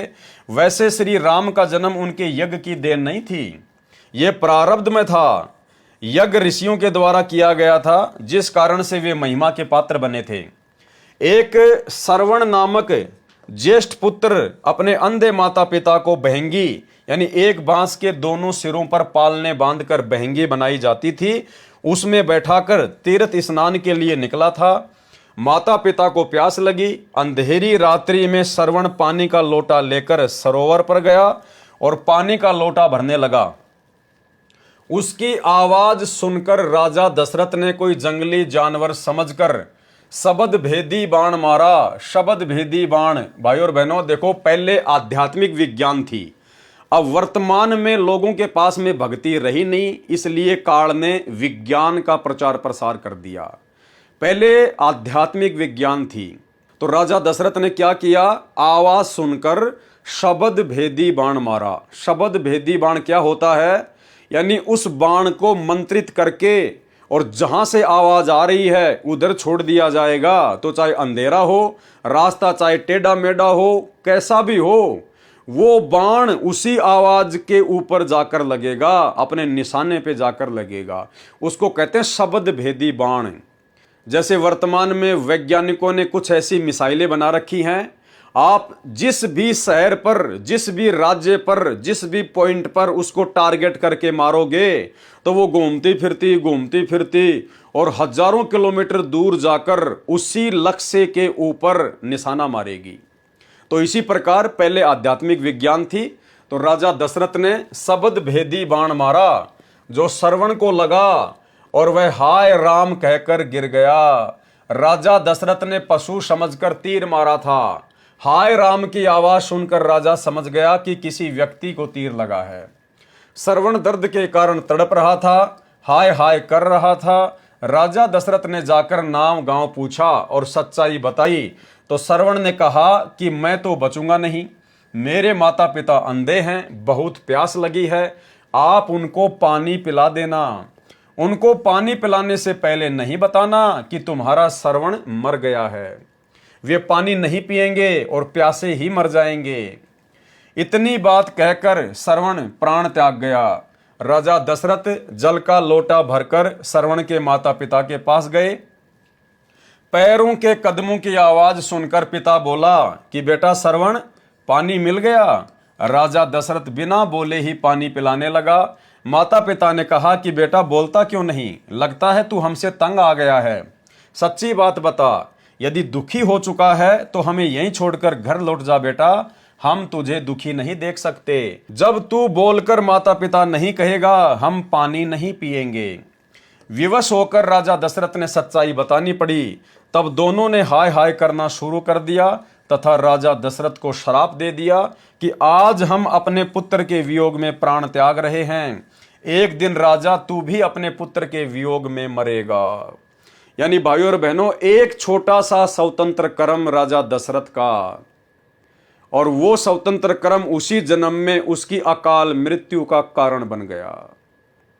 भाइयों और बहनों, आप और हमने यदि सतगुरु रामपाल जी परमेश्वर जी से उपदेश प्राप्त करके और यदि अपनी भक्ति को सफल करना है, क्योंकि देखो परमात्मा इतना सब कुछ प्रयास क्यों कर रहे हैं और क्यों अपने दासों से करवा रहे हैं, क्योंकि भाइयों और बहनों बहुत सारी बातें परमात्मा स्पष्ट रूप से सार्वजनिक तौर पर नहीं कह पाते हैं। तो उन बातों को परमात्मा अपनी पुस्तकों में लिख देते हैं, सत्संगों में संकेत कर देते हैं, और फिर अपने कुत्तों को परमात्मा थोड़ी बहुत सद्बुद्धि देके, सत्प्रेरणा देके समय आने पर उनका खुलासा करवाते हैं। तो गुरुदेव भगवान ने हमें क्या बताया कि जैसे मुसलमान धर्म के लोग कहते हैं कि मांस खाने का आदेश हमारे धर्म में अल्लाह का है, तो गुरुदेव भगवान ने क्या कहा कि मुसलमान धर्म में मांस खाने का आदेश अल्लाह का नहीं है। अरे उस अल्लाह ने तो 6 दिन में सृष्टि रची, और 6 दिन में सृष्टि रचकर उसने जो भी नियम कायदे कानून बनाने थे वो सब कुछ लिखवा कर, और फिर 7वें दिन वो तख्त पे जा बिराजा, वो तख्त पे जा बैठा। उसके बाद में यदि मांस खाने का आदेश कहीं से प्राप्त हुआ है, इस ब्रह्म के द्वारा यदि किसी में प्रवेश करके कोई आदेश दिया गया है, या किसी भूत या पितर के माध्यम से कोई आदेश दिया गया है, तो वो आदेश उस अल्लाह का आदेश नहीं है। अल्लाह ने तो 6 दिन में सृष्टि रची, अपना जो भी विधान बनाना था, संविधान बनाना था, उन्होंने वेदों के माध्यम से बना दिया, लिख दिया, जो कि सर्व मानव जाति के लिए हैं। क्योंकि जिस समय परमात्मा ने ब्रह्मा जी को वेद दिए थे उस समय कोई भी धर्म धरती पर नहीं था, कोई हिंदू मुसलमान नहीं था, सिख ईसाई नहीं था, तो वेद सर्व के लिए हैं। तो परमेश्वर ने 6 दिन में सृष्टि रच के सारा विधि विधान बना के कि तुम्हारे को क्या खाना है, क्या नहीं करना है, खाने के लिए क्या क्या आदेश दिया है, पेड़ पौधे, फल फ्रूट, साग सब्जी, छोटे छोटे पौधे, काजू किशमिश, सेव संतरा, ये सब कुछ परमेश्वर ने हमें खाने का आदेश दिया। मांस खाने का नहीं लिखा कहीं भी, ना बाइबल में, ना श्री कुरान शरीफ में। तो परमात्मा ने तो जो भी आदेश देना था वो 6 दिन में दे दा के 7वें दिन अपने सतलोक में चले गए, तख्त पर विराजमान हो गए। उसके बाद यदि किसी भी धर्म में कोई भी मांस खाने का आदेश है तो भाई वो काल के द्वारा जीवों को भ्रमित करने के लिए, वो किसी प्रेत के माध्यम से या स्वयं किसी में प्रवेश करके जीवों के कर्म फोड़ने के लिए, वो उस काल अर्थात शैतान के आदेश हैं। तो ठीक इसी प्रकार भाई और बहनों, वर्तमान में सतगुरु रामपाल जी परमेश्वर जी के सत भक्ति मार्ग में उनके परिवार के द्वारा जो गंदगी फैला दी गई है, हमने उसको इस प्रकार से समझना है। सतगुरु रामपाल जी परमेश्वर जी ने जो भी कुछ हमें बताना था, समझाना था, जो भी नियम और मर्यादा हमें बतानी थी, समझानी थी, परमात्मा ने हजारों सत्संगों के माध्यम से बता दिया, समझा दिया, पुस्तकों में लिख दिया। यानी उन्होंने अपना पूरा संविधान, पूरा विधान अपने सत्संगों में और अपनी पुस्तकों में हमें दे दिया है। उसके बाद उनके जेल जाने के बाद में जो भी आदेश संगत को दिए जा रहे हैं, जो उनके नियमों के विरुद्ध हैं, उनके सत्संगों के विरुद्ध हैं, जैसे राजनीति करना, राजनेताओं का समर्थन करना, संगत से वोट डलवाना, पार्टी विशेष को वोट डलवाना, जगह जगह आश्रम खोलना, आश्रमों में ज्योति और पाठ करवाना, भक्तों से रक्तदान और देह दान करवाना, भक्तों को जगत वालों की रैलियों में बैठाना, धरनों पे बैठाना, गुंडों की सीबीआई जांच का समर्थन करवाना, ज्योति और पाठ का पैसा लेना कुपात्र होने के बावजूद। धनाना गांव में 50 लाख रुपए की लागत से बैडमिंटन का स्टेडियम बनवाना, धनाना गांव वालों के लिए बसें चलाना, एम्बुलेंस चलाना, गांव वालों के लिए भक्तों को मजदूर बनाकर रोडे ठीक करवाना, ये तमाम कर्म ये स्वतंत्र कर्म के तहत हैं। ये मनमाना आचरण है। सतलोक आश्रम मैनेजमेंट हरियाणा, ये सारे कुकर्म परमात्मा के विधान के विपरीत इन आश्रम मैनेजमेंट वालों में कुप्रेरणा करके, क्योंकि जब भगत की मर्यादा टूट जाती है, जब भगत गुरु को मानुष मानता है तो काल का दाव लगता है। तो जिस प्रकार मुसलमान धर्म में या हिंदू धर्म में उस शैतान ने, उस काल ने किसी प्रेत के माध्यम से या किसी अन्य में मुल्ला मौलवी के अंदर प्रवेश करके उस समाज को बिगाड़ दिया झूठे आदेश दे दे के, उसी प्रकार इस काल ने, इस शैतान ने, इस ब्रह्म ने सतगुरु रामपाल जी परमेश्वर जी के कलयुगी परिवार में प्रवेश करके या किसी अन्य भक्तों में कुप्रेरणा करके संगत से 2014 बरवाला कांड के बाद ये तमाम प्रकार के जो कुकर्म, जो भक्ति विरुद्ध कर्म करवाए गए हैं, ये सब के सब शैतान की प्रेरणा से है। गुरुदेव भगवान का कोई आदेश नहीं है, उनका कोई विधान नहीं है। उन्होंने जो कुछ कहना था, जो कोई आदेश देना था, उन्होंने नियम बताए हुए हैं। सत्संगों में सारी जानकारी दी हुई है, पुस्तकों में लिखा हुआ है। और उनकी पुस्तकों में और उनकी सत्संगों में कहीं भी राजनीति का कोई उल्लेख नहीं है कि भक्तों ने पार्टी विशेष को देखकर वोट देना चाहिए, या भक्तों ने राजनेताओं का कुत्ता बनकर उनका समर्थन करना चाहिए, या भक्तों ने राजनेताओं की रैलियों में धक्के खाने के लिए जाना चाहिए। गुरुदेव भगवान की किसी भी पुस्तक में, किसी भी सत्संग में कोई जिक्र नहीं है कि भक्तों ने रक्तदान करना चाहिए या देह दान करना चाहिए इस प्रकार से आश्रम में या फिर कैंपों में।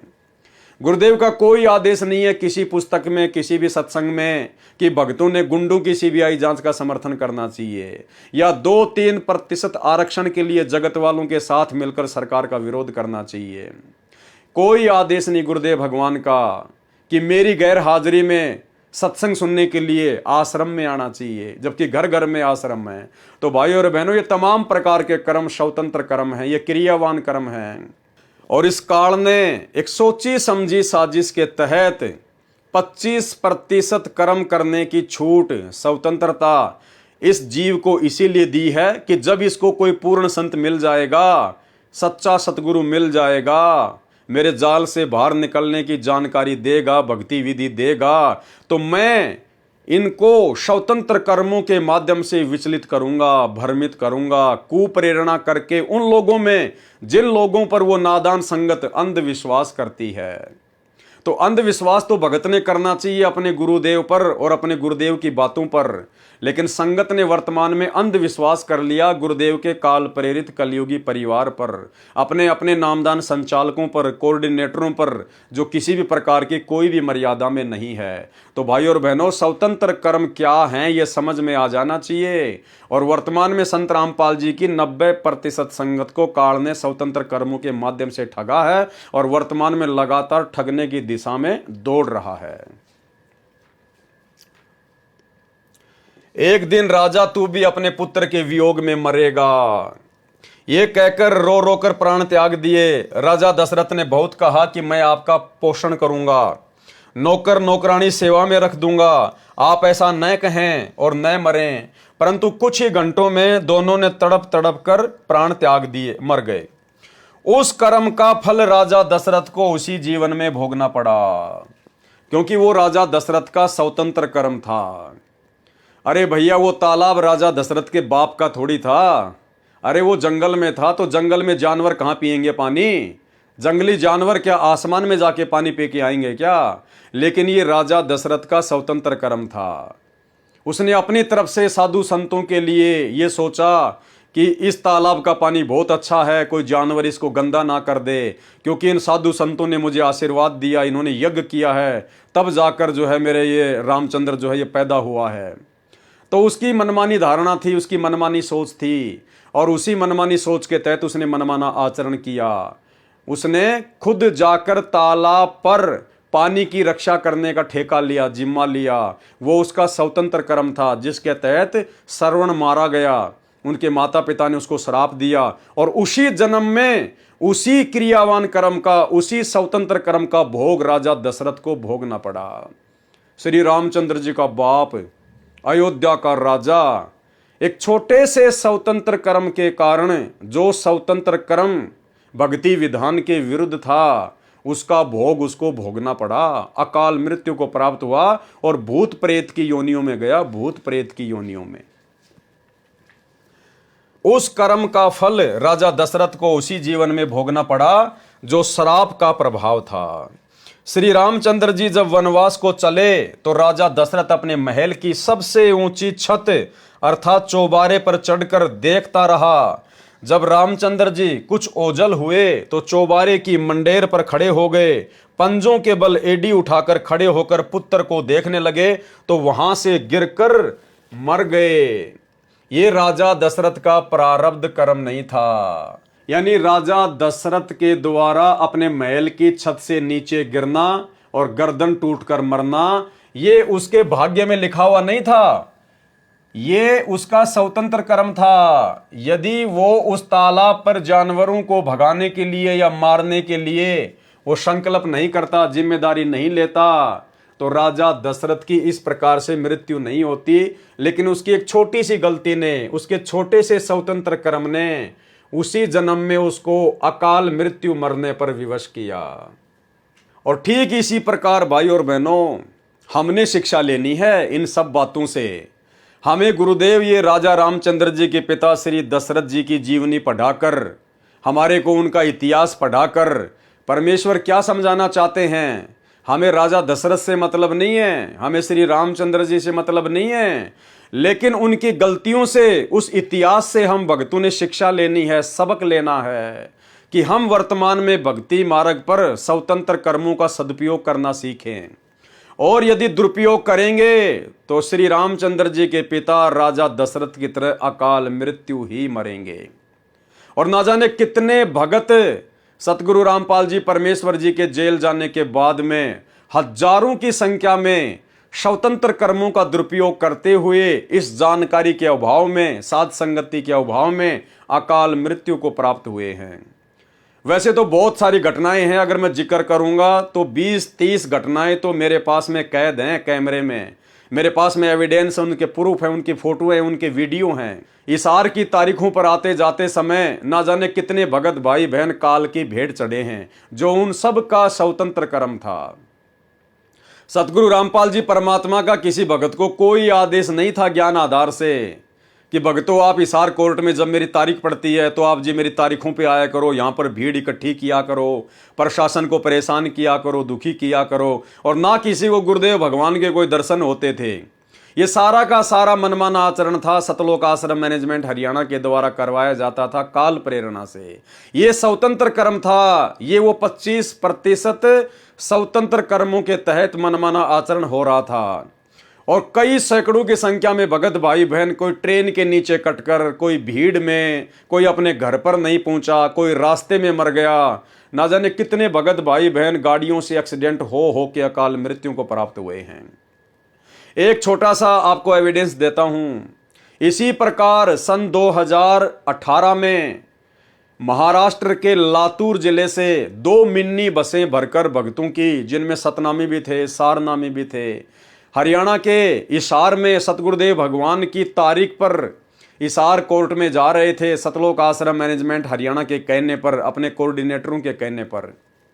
और वो बस सुबह दिन के 3 बजे यानी रात्रि में 3 बजे वो दोनों मिनी बस राजस्थान के नागौर जिले में रोड पर एक बैल आ जाने से एक्सीडेंट हो गई, टकरा गई, किसी खेजड़ी के पेड़ से जा टकराई। और भाई और बहनों, 13 भगतों की अकाल मृत्यु उस रोड एक्सीडेंट में हुई, जो महाराष्ट्र से आ रहे थे, जो अपने गुरुदेव की हिसार की तारीख पर जा रहे थे। तो ये उनका स्वतंत्र कर्म था, जो उन्होंने ज्ञान को आधार नहीं बनाया और अपने कोऑर्डिनेटर के कहने पर या गुरुदेव के कलयुगी परिवार के द्वारा जो मैसेज पीले पर्चे के माध्यम से डाले जाते हैं, केवल उन्हीं को आधार बनाकर ये उनका मनमाना आचरण था और अपने घर से निकल लिए। जबकि भक्तों का कोर्ट में क्या काम है? अरे कोर्ट में तो कानूनी कार्रवाई होती है, वहां तो वकीलों का और जजों का काम है। संगत को ABCD का पता नहीं है, तो संगत का वहां पे जाने का क्या काम था? अरे तुम्हारे गुरु कोई सामान्य व्यक्ति थोड़ी है, कोई सामान्य कोई संत थोड़ी है, स्वयं पूर्ण ब्रह्म परमात्मा है। तुम्हें विश्वास क्यों नहीं था भाई? घर बैठ के अपनी भक्ति करते, परमेश्वर अपने मिशन को पूरा करके अपने हिसाब से आ जाएंगे। और तुमने कौन सा हिसार की तारीखों पे जा जाके अपने गुरुदेव को हिसार जेल से बाहर निकलवा लिया भाई? जैसे कोरोना आया, सरकार ने डंडे दिखाए, तुम बड़े बड़े भगत जिनसे रहा नहीं जाता था गुरु दर्शनों के बिना, तुम लोग आज तक कभी हिसार की तारीखों में गए? अरे 4 साल हो गई, तुमने कभी दर्शन किए अपने गुरुदेव के हिसार की तारीखों पे जाकर? तो ये सारा का सारा पाखंड था, मनमाना आचरण था। इस काल ने स्वतंत्र कर्मों का दुरुपयोग संगत से करवाना था, गुरुदेव के बेटा बेटी भाई बंधु रिश्तेदारों को और इन स्वार्थी कोऑर्डिनेटरों को निमित्त बनाकर। और कई सैकड़ों की संख्या में परमेश्वर की आत्माएं अकाल मृत्यु को प्राप्त हुई। देखिए ये छोटा सा वीडियो। नमस्कार, वन इंडिया हिंदी में आपका स्वागत है। राजस्थान के नागौर में शनिवार तड़के बड़ा हादसा हो गया। नागौर के कुचामन सिटी के पास 2 मिनी बसें बेकाबू होकर पेड़ से टकरा गई। इस हादसे में 12 लोगों की मौत हो गई, जबकि दर्जन भर लोग घायल हैं। घायलों को स्थानीय अस्पताल में भर्ती कराया गया है। पुलिस के मुताबिक महाराष्ट्र के लातूर और सोलापुर के लोग 2 मिनी बस में सवार होकर हरियाणा के हिसार जा रहे थे। बस किशनगढ़ हनुमानगढ़ मेगा हाईवे से कुचामन सिटी के पास से गुजर रही थी, तभी सामने लावारिस गौवंश आ गए। इन्हें बचाने की कोशिश में एक मिनी बस बेकाबू हो गई और सड़क किनारे खिजड़ी के पेड़ से जा टकराई। उसके पीछे चल रही बस भी बेकाबू हो गई और पेड़ से टकरा गई। वहीं इस दर्दनाक हादसे में एक बच्ची और 4 महिलाओं समेत 12 लोगों की मौत हो गई। वहीं दोनों बसों में सवार यात्रियों में से 10 लोग घायल हैं, जिनमें से 6 की हालत बेहद गंभीर बताई जा रही है। फिलहाल इस खबर में इतना ही। तमाम अपडेट्स के लिए बने रहिए वन इंडिया हिंदी के साथ। इसके बाद देखिए भाइयों और बहनों, ये छोटी सी न्यूज संत रामपाल जी की तारीख पर गया हुआ भगत हिसार में ट्रेन के आगे आ जाने से कटकर मृत्यु को प्राप्त हुआ।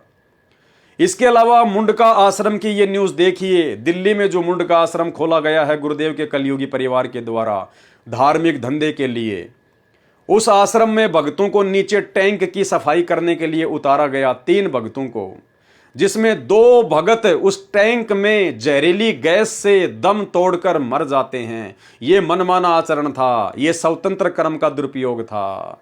ऐसी ऐसी ना जाने भाइयों और बहनों सैकड़ों प्रकार की न्यूज भक्तों की अकाल मृत्यु की स्वतंत्र कर्मों के दुरुपयोग के कारण, मैनेजमेंट के कहने पर, मनमाने आचरण के कारण रोजाना आती ही रहती थी। और वर्तमान में इन्होंने अपने धार्मिक धंधे के लिए जितने भी सतलोक आश्रम खोल रखे हैं, इन आश्रमों में जब ये भंडारे वगैरह का आयोजन करते हैं तो ना जाने कितने भगत बेचारे आते जाते समय अकाल मृत्यु को प्राप्त होते हैं, एक्सीडेंट में मारे जाते हैं। तो भाइयों और बहनों, ये काल का बहुत भयंकर षड्यंत्र है, बहुत बड़ा जाल है। परमात्मा की दया हुई जो सत्सेवक भाई बहन इनके षड्यंत्र में नहीं फंसे, गुरुदेव भगवान ने हमें बचा लिया, अन्यथा आज आप और हमारी भी वही दुर्गति होती। और दूसरी तरफ भाइयों और बहनों, जब से इन्होंने अपने धार्मिक धंधे के लिए आश्रम शुरू किए हैं और वहां भक्तों ने आना जाना शुरू किया है, उससे पहले हम भाई बहनों ने साध संगतियां शुरू कर दी थी। सैकड़ों की संख्या में बड़ी बड़ी साध संगतियां हुई, हजारों हजारों भगत आया करते थे। आज तक का इतिहास गवाह है, एक भी भगत की उंगली का नाखून तक भी गुरुदेव भगवान ने नहीं उतरने दिया। कोई भी सत्सेवक अकाल मृत्यु को प्राप्त नहीं हुआ, अकाल मृत्यु को प्राप्त नहीं हुआ।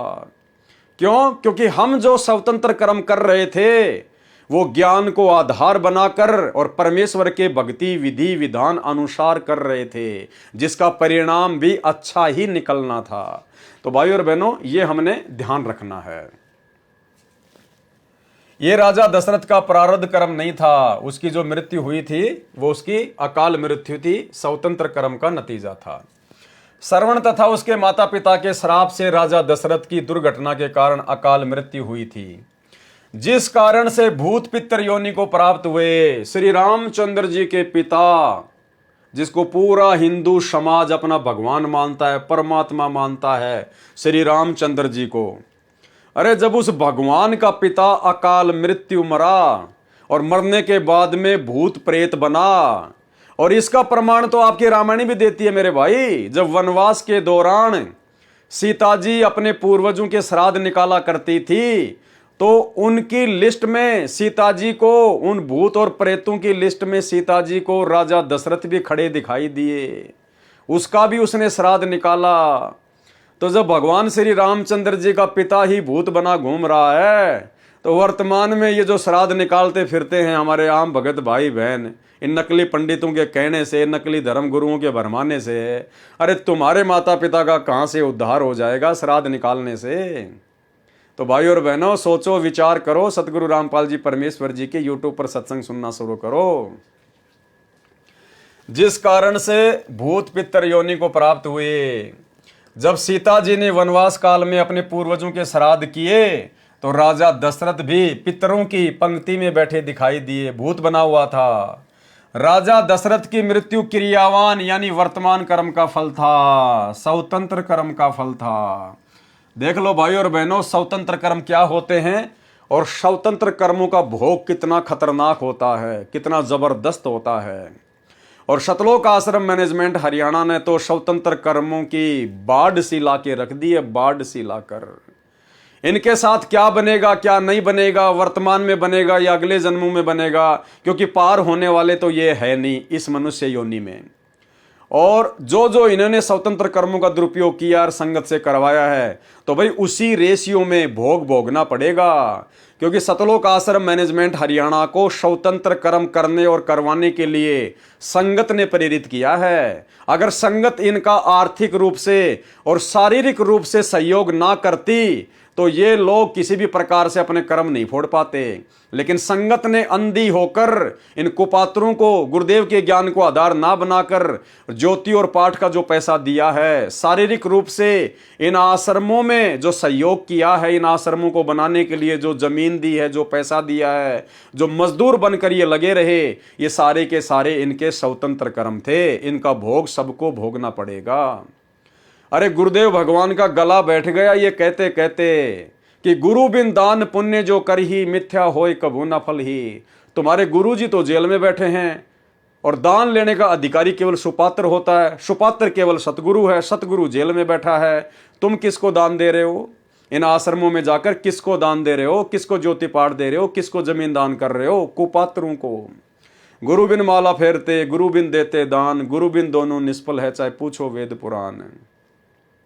अरे तुम्हारे गुरुदेव तो हिसार की जेल में बैठे हुए हैं, उनको तो 2 टाइम की रोटी और 2 जोड़ी कपड़े सरकार की तरफ से मिलते हैं। फिर तुम्हारा ये अरबों खरबों का दान कहाँ जा रहा है?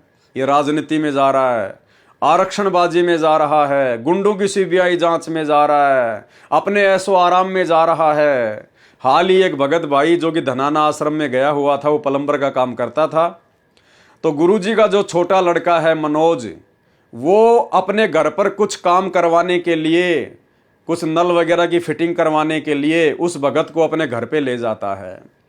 उस भगत ने बाद में बताया कि भगत जी मैं तो दंग रह गया, गुरुजी के छोटे बेटे की कोठी देखकर, इतना आलीशान मकान, इतने ऐसो आराम के साधन, भगत जी मैं तो दंग रह गया। मेरी आंखें फटी की फटी रह गई कि भाई संगत के दान का तो ये लोग यहां दुरुपयोग कर रहे हैं। गुरुदेव भगवान तो कहते हैं कि भगत को ये नाम लेने के बाद, 13वें पंथ में आने के बाद में बड़े बड़े आलीशान मकान बनाने की जरूरत नहीं है। घर तो 3.5 हाथ, घना तो पूणी 4, और इससे अधिक जो चाहता है उसको नहीं विचार। बोला भगत जी मेरे तो आंखें फटी की फटी रह गई, मैंने तो किसी मंत्री का मकान भी ऐसा नहीं देखा अपने जीवन में। ऐसा गजब का मकान इन्होंने संगत के दान से बना रखा है। और भगत जी उस घर में मुझे घुटन हो रही थी बहुत भयंकर कि मेरे प्राण ना निकल जाएं, क्योंकि वहां भक्तिकार गुरुदेव भगवान के आशीर्वाद का नामो निशान भी नहीं। तो भाई और बहनों, ये हो रहा है वर्तमान में स्वतंत्र कर्मों के दुरुपयोग के चलते। ऐसे ही जब पहले रोहतक के सिंहपुरा में जो आश्रम था, वहां पर जो भगत भाई बहन जाया करते थे, तो ऐसे ही गुरुदेव के घर पर, यानी उनकी जो पत्नी रहती है, जो कलयुगी पत्नी, जिसको आप लोग अनारो माई कहते हैं, उसके घर पर थोड़ा बहुत काम करने के लिए कुछ भगत चले गए। अब वहां भगतों ने देखा कि माई ने तो 30-40 कमरे बनवा रखे हैं, 30-40 कमरे। तो भगत ने गुरुदेव के ज्ञान आधार से पूछा कि माई रहने के लिए तो 1 या 2 कमरे बहुत होते हैं। गुरुदेव सत्संगों में बताते हैं आपने इतने सारे कमरे क्यों बना रखे हैं? बोला मैं इनको किराए पे दूंगी, ये मकान में किराए पे चढ़ाऊंगी, ऐसे थोड़ी बनाए हैं।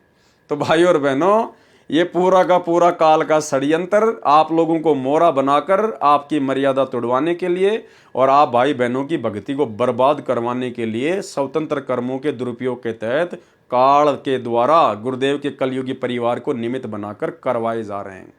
सावधान हो सको तो हो लेना। और जो भगत गुरुदेव के बेटे के साथ में, मनोज के साथ में उसकी आलीशान कोठी में जाके आया है, एक छोटी सी ऑडियो सुन लीजिए जब उसने किसी भगत भाई को ये बात बताई। सुनिए। हाँ भगत जी क्या बोल रहे थे आप बोलो, मैं रिकॉर्डिंग कर लिया। हाँ, गुरुजी के लड़के जो मनोज है ना, हाँ मनोज है या पता नहीं छोटे वाली है, पता नहीं किसके घर में, तो उनके यहाँ घर पे गए होंगे।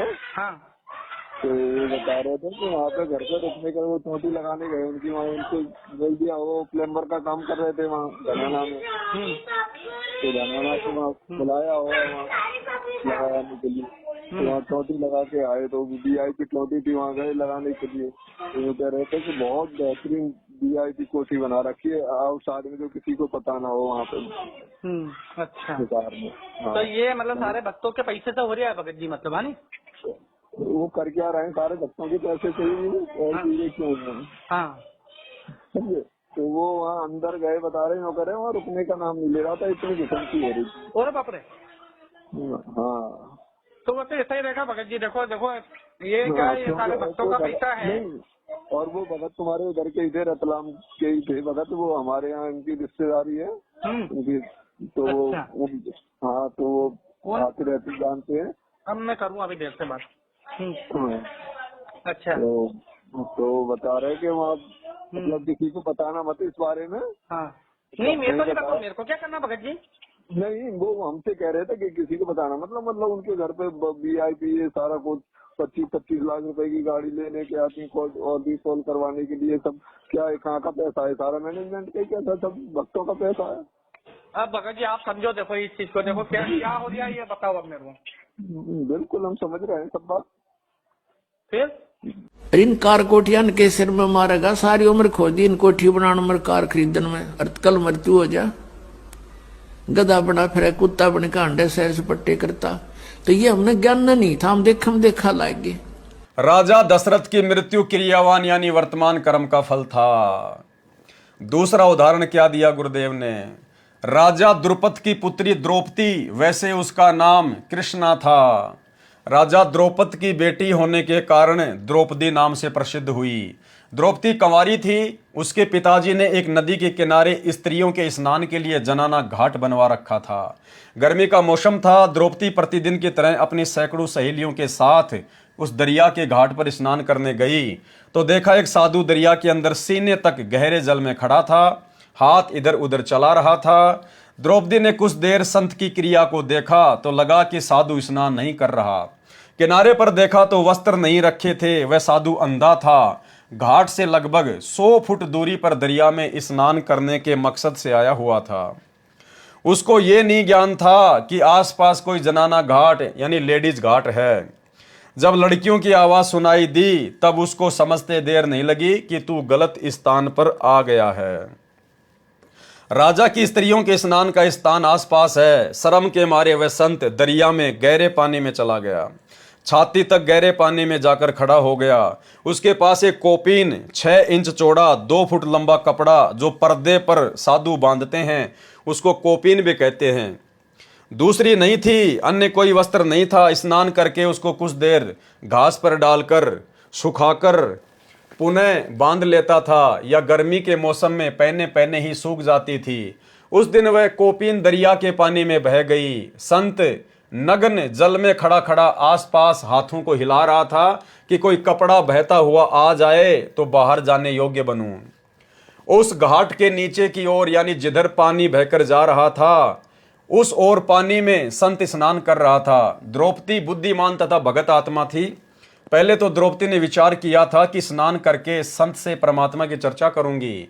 स्नान करने के बाद भी देखा कि संत तो उसी स्थिति में खड़ा है तो समझते देर नहीं लगी। बहन द्रौपदी ने अपनी साड़ी से 8-9 इंच चौड़ा और 3-4 फुट लंबा टुकड़ा फाड़कर दरिया में छोड़ दिया, परंतु संत के हाथ नहीं लगे। ध्यान देना भाई और बहनों, शिक्षा लेनी, हमने शिक्षा लेनी है। द्रौपदी को समझते देर नहीं लगी कि साधु महात्मा नंगा है, लगता है इसका कपड़ा बह गया। शर्म के मारे बाहर निकलना नहीं चाहता, कहीं ऐसा ना हो कि पानी का बहाव तेज हो जाए और ये बह जाए। हालांकि वो तो परमात्मा थे, लीला कर रहे थे, लेकिन द्रौपदी तो एक आत्मा थी, एक जीव थी, उसको तो नहीं पता था इस बात का। उन्होंने तो एक अंधा महात्मा ही समझा। तो द्रौपदी ने क्या किया, अपनी साड़ी का पल्लू फाड़ फाड़ कर कोपीन की साइज का, एक टोवेल की साइज का, और उस संत की तरफ यूं छोड़ना शुरू कर दिया। लेकिन वो कपड़ा पानी में दूर से बह जाता, उस अंधे महात्मा को हाथ नहीं लग रहा था। ऐसा द्रौपदी ने 7-8 बार किया, 7-8 बार। अंत में द्रौपदी ने क्या किया, फिर से कपड़ा फाड़ा और जंगल से एक लंबी सी लकड़ी लेके आई, उसके आगे के सिरे पर कपड़ा बांधा और संत महात्मा के पास में यूं कर दिया दूर से। उसने आवाज नहीं लगाई, कहीं आवाज लगाऊंगी तो शर्म के मारे महाराज जी पानी में गहरा ना चला जाए, डूब ना जाए। तो द्रौपदी ने लकड़ी के सारे वो कपड़ा उस अंधे महात्मा के पास में कर दिया। अंधा महात्मा हाथ मार ही रहा था, तुरंत कपड़ा उसने पकड़ लिया और जब उसने कपड़ा देखा उसकी साइज वाइज, तो उसने देखा कि भाई ये कपड़ा वैसे बह के नहीं आया, ये तो किसी बहन बेटी ने तुझे देखकर, तेरी परिस्थिति को देखकर और एक साइज का बिल्कुल काट के भेजा है। उसने अपने गुप्तांग के ऊपर कोपिन बांधा और बाहर निकला और उसने आशीर्वाद दिया कि बेटी, जिस प्रकार से आज तूने मेरी इज्जत रक्षा की है, परमात्मा एक दिन तेरी भी इज्जत रक्षा करे। तो भाई और बहनों, ध्यान देने योग्य बात क्या है, द्रौपदी ने 7-8 बार अपनी साड़ी फाड़ फाड़ के उस साधु महात्मा को दी, यानी उसने दान दिया साड़ी का, लेकिन वो कपड़ा उसके हाथ नहीं लगा। द्रौपदी ने तो दान कर दिया, उसने तो साड़ी फाड़ दी, लेकिन उस महात्मा के हाथ नहीं लगा। अंत में एक कपड़ा उस महात्मा के हाथ लगा और उसी कपड़े के प्रतिफल में परमात्मा ने उसकी साड़ी बढ़ाई। जबकि द्रौपदी ने तो 8-9 कपड़े और भी दान किए थे, लेकिन वो उस संत के हाथ नहीं लगे, इसलिए वो दान में नहीं गिना गया। पहले आप एक छोटा सा सत्संग सुनिए भाई और बहनों, इससे आपको समझ में आ जाएगा। और वर्तमान में जिस प्रकार से ये संगत गुरुदेव भगवान के जेल में रहते सहते जो ज्योति पाठ और दान का पैसा इन आश्रमों में दे रही है, गुरुदेव के कलयुगी परिवार को दे रही है, इन कोऑर्डिनेटरों को दे रही है, ये द्रौपदी की कहानी परमात्मा ने संकेत में इसीलिए बताई है कि समय आने पर मेरे बच्चे इसके ऊपर ज्ञान चर्चा करें, विचार करें कि हम क्या कर रहे हैं। तो आज आपके गुरुजी तो जेल में बैठे हुए हैं, आप किसको ज्योति पाठ और दान का पैसा दे रहे हो? आपके गुरुजी के हाथ तो कुछ भी नहीं लग रहा। अरे द्रौपदी ने तो 8-9 बार साड़ी फाड़ी थी, अंधे महात्मा के हाथ नहीं लगी। जो टुकड़ा उस अंधे महात्मा के हाथ लगा, केवल उसी के प्रतिफल में उसने आशीर्वाद दिया था। इसीलिए गुरुदेव भगवान ने हमें समझाया कि गुरु बिन दान पुण्य जो करही, मिथ्या होए कबू न फल ही। गुरु बिन माला फेरते, गुरु बिन देते दान, गुरु बिन दोनों निष्फल है, चाहे पूछो वेद पुराण। तो भाई द्रौपदी की तरह वर्तमान में भक्तों का दान गुरुजी के हाथ नहीं लग रहा, ये तो गुरुजी के कलयुगी परिवार के हाथ लग रहा है, उनको पात्रों के हाथ लग रहा है। और उनको पात्रों ने आपके दान धर्म का दुरुपयोग करने में कोई कसर नहीं छोड़ रखी। 50-50 लाख का खेल का स्टेडियम, गुरुजी तो ताश भी खेलने के लिए मना करते हैं, सहयोग भी नहीं करना। फिर तुमने धनाना गांव वालों के लिए 50 लाख का बैडमिंटन का स्टेडियम क्यों बनवाया? धनाना गांव वालों के लिए एम्बुलेंस चला दी, बसें चला दी। धनाना आश्रम में तुम 3 एकड़ जमीन में हॉस्पिटल खोल रहे हो, तुम्हारी बुद्धि भ्रष्ट हो गई है। ये भगवान तो अपनी भक्ति से जिन लोगों को हॉस्पिटल से जवाब मिल जाता है उनका रोग काटते हैं, और तुम उसी संत के नाम से उसकी संगत का दान और समय बर्बाद करते हुए आश्रम में ही हॉस्पिटल का काम शुरू कर दिया। गुंडों की सीबीआई जांच, गुंडों को सीबीआई जांच के लिए 5-5 लाख रुपए देना, आरक्षणों में भक्तों को बैठाना, करोड़ों रुपए आरक्षण वालों को देना। तो भाई और बहनों समझ जाओ, नहीं तो दुर्गति तैयार है। तो सुनिए छोटा सा सत्संग। द्रौपदी ने 7-8 बार साड़ी फाड़ी, लेकिन अंधे महात्मा के हाथ नहीं लगी। अंत में एक टुकड़ा हाथ लगा, और गुरुदेव कह रहे उसी एक टुकड़े के प्रतिफल में, उन 8-9 टुकड़ों के प्रतिफल में नहीं, जो उस महात्मा के हाथ लगा जो दान, केवल उसी के प्रतिफल में द्रौपदी का चीर परमात्मा ने बढ़ाया था। तो भाई हमारे पूज्य गुरुदेव तो हिसार जेल में बैठे हैं, तुम्हारा ज्योति पाठ का पैसा कहां जा रहा है महापुरुषों? सुनिए सत्संग। धर्म बिना धापे नहीं ये प्राणी प्रपंच, आस बिरानी क्यों कर रत्न दिया हो तो संच। यदि पहले दान किया तो आज मिलेगा, अन्यथा चाहे सिर पटक ले, चाहे कितने किसी प्रकार की तू अन्य साधना कर ले। हाँ, ये मान लीजिए तेरे भाग्य में नहीं है, पूर्व में दान नहीं कर पाया, तो अब आपको तरीका बताया जा रहा है, ऐसे कीजिए। प्रमाण है कि जैसे द्रौपदी ने उसी जन्म में एक अंधे महात्मा को एक बिल्हाता अर्थात 8-9 इंच का एक कपड़ा लंगोट टाइप, कोपीन टाइप बना के पाड़ के दिया था। यानी वैसे तो उसने लगभग सारी साड़ी पाड़ के डाल दी थी नदी में। अंधा महात्मा था, हाथ नहीं लग गया, वह एक लकड़ी के लपेट के उसके हाथ के लगा दिया। अर्थात उस इतने के कपड़े का दान का इसी जन्म में भी परमात्मा ने उसको लाभ दे दिया, क्योंकि वो सुपात्र को दान किया गया था। वो परमात्मा कहता है कि जो जन मेरी शरण है ताका हूं मैं दास, गेल गेल ला गया फिरूं जब तक धरती आकाश। बहन द्रौपदी ने अपनी साड़ी से 8-9 इंच चौड़ा और 3-4 फुट लंबा टुकड़ा फाड़कर दरिया में छोड़ दिया, परंतु संत के हाथ नहीं लगा। ऐसे ऐसे 7-8 टुकड़े साड़ी से फाड़ फाड़ कर डाले, परंतु व्यर्थ रहे। क्या कह रहे हैं गुरुजी? परंतु व्यर्थ रहे, बेकार गया वो दान, क्योंकि संत के हाथ नहीं लगा, क्योंकि संत को दिखाई नहीं दे रहा था।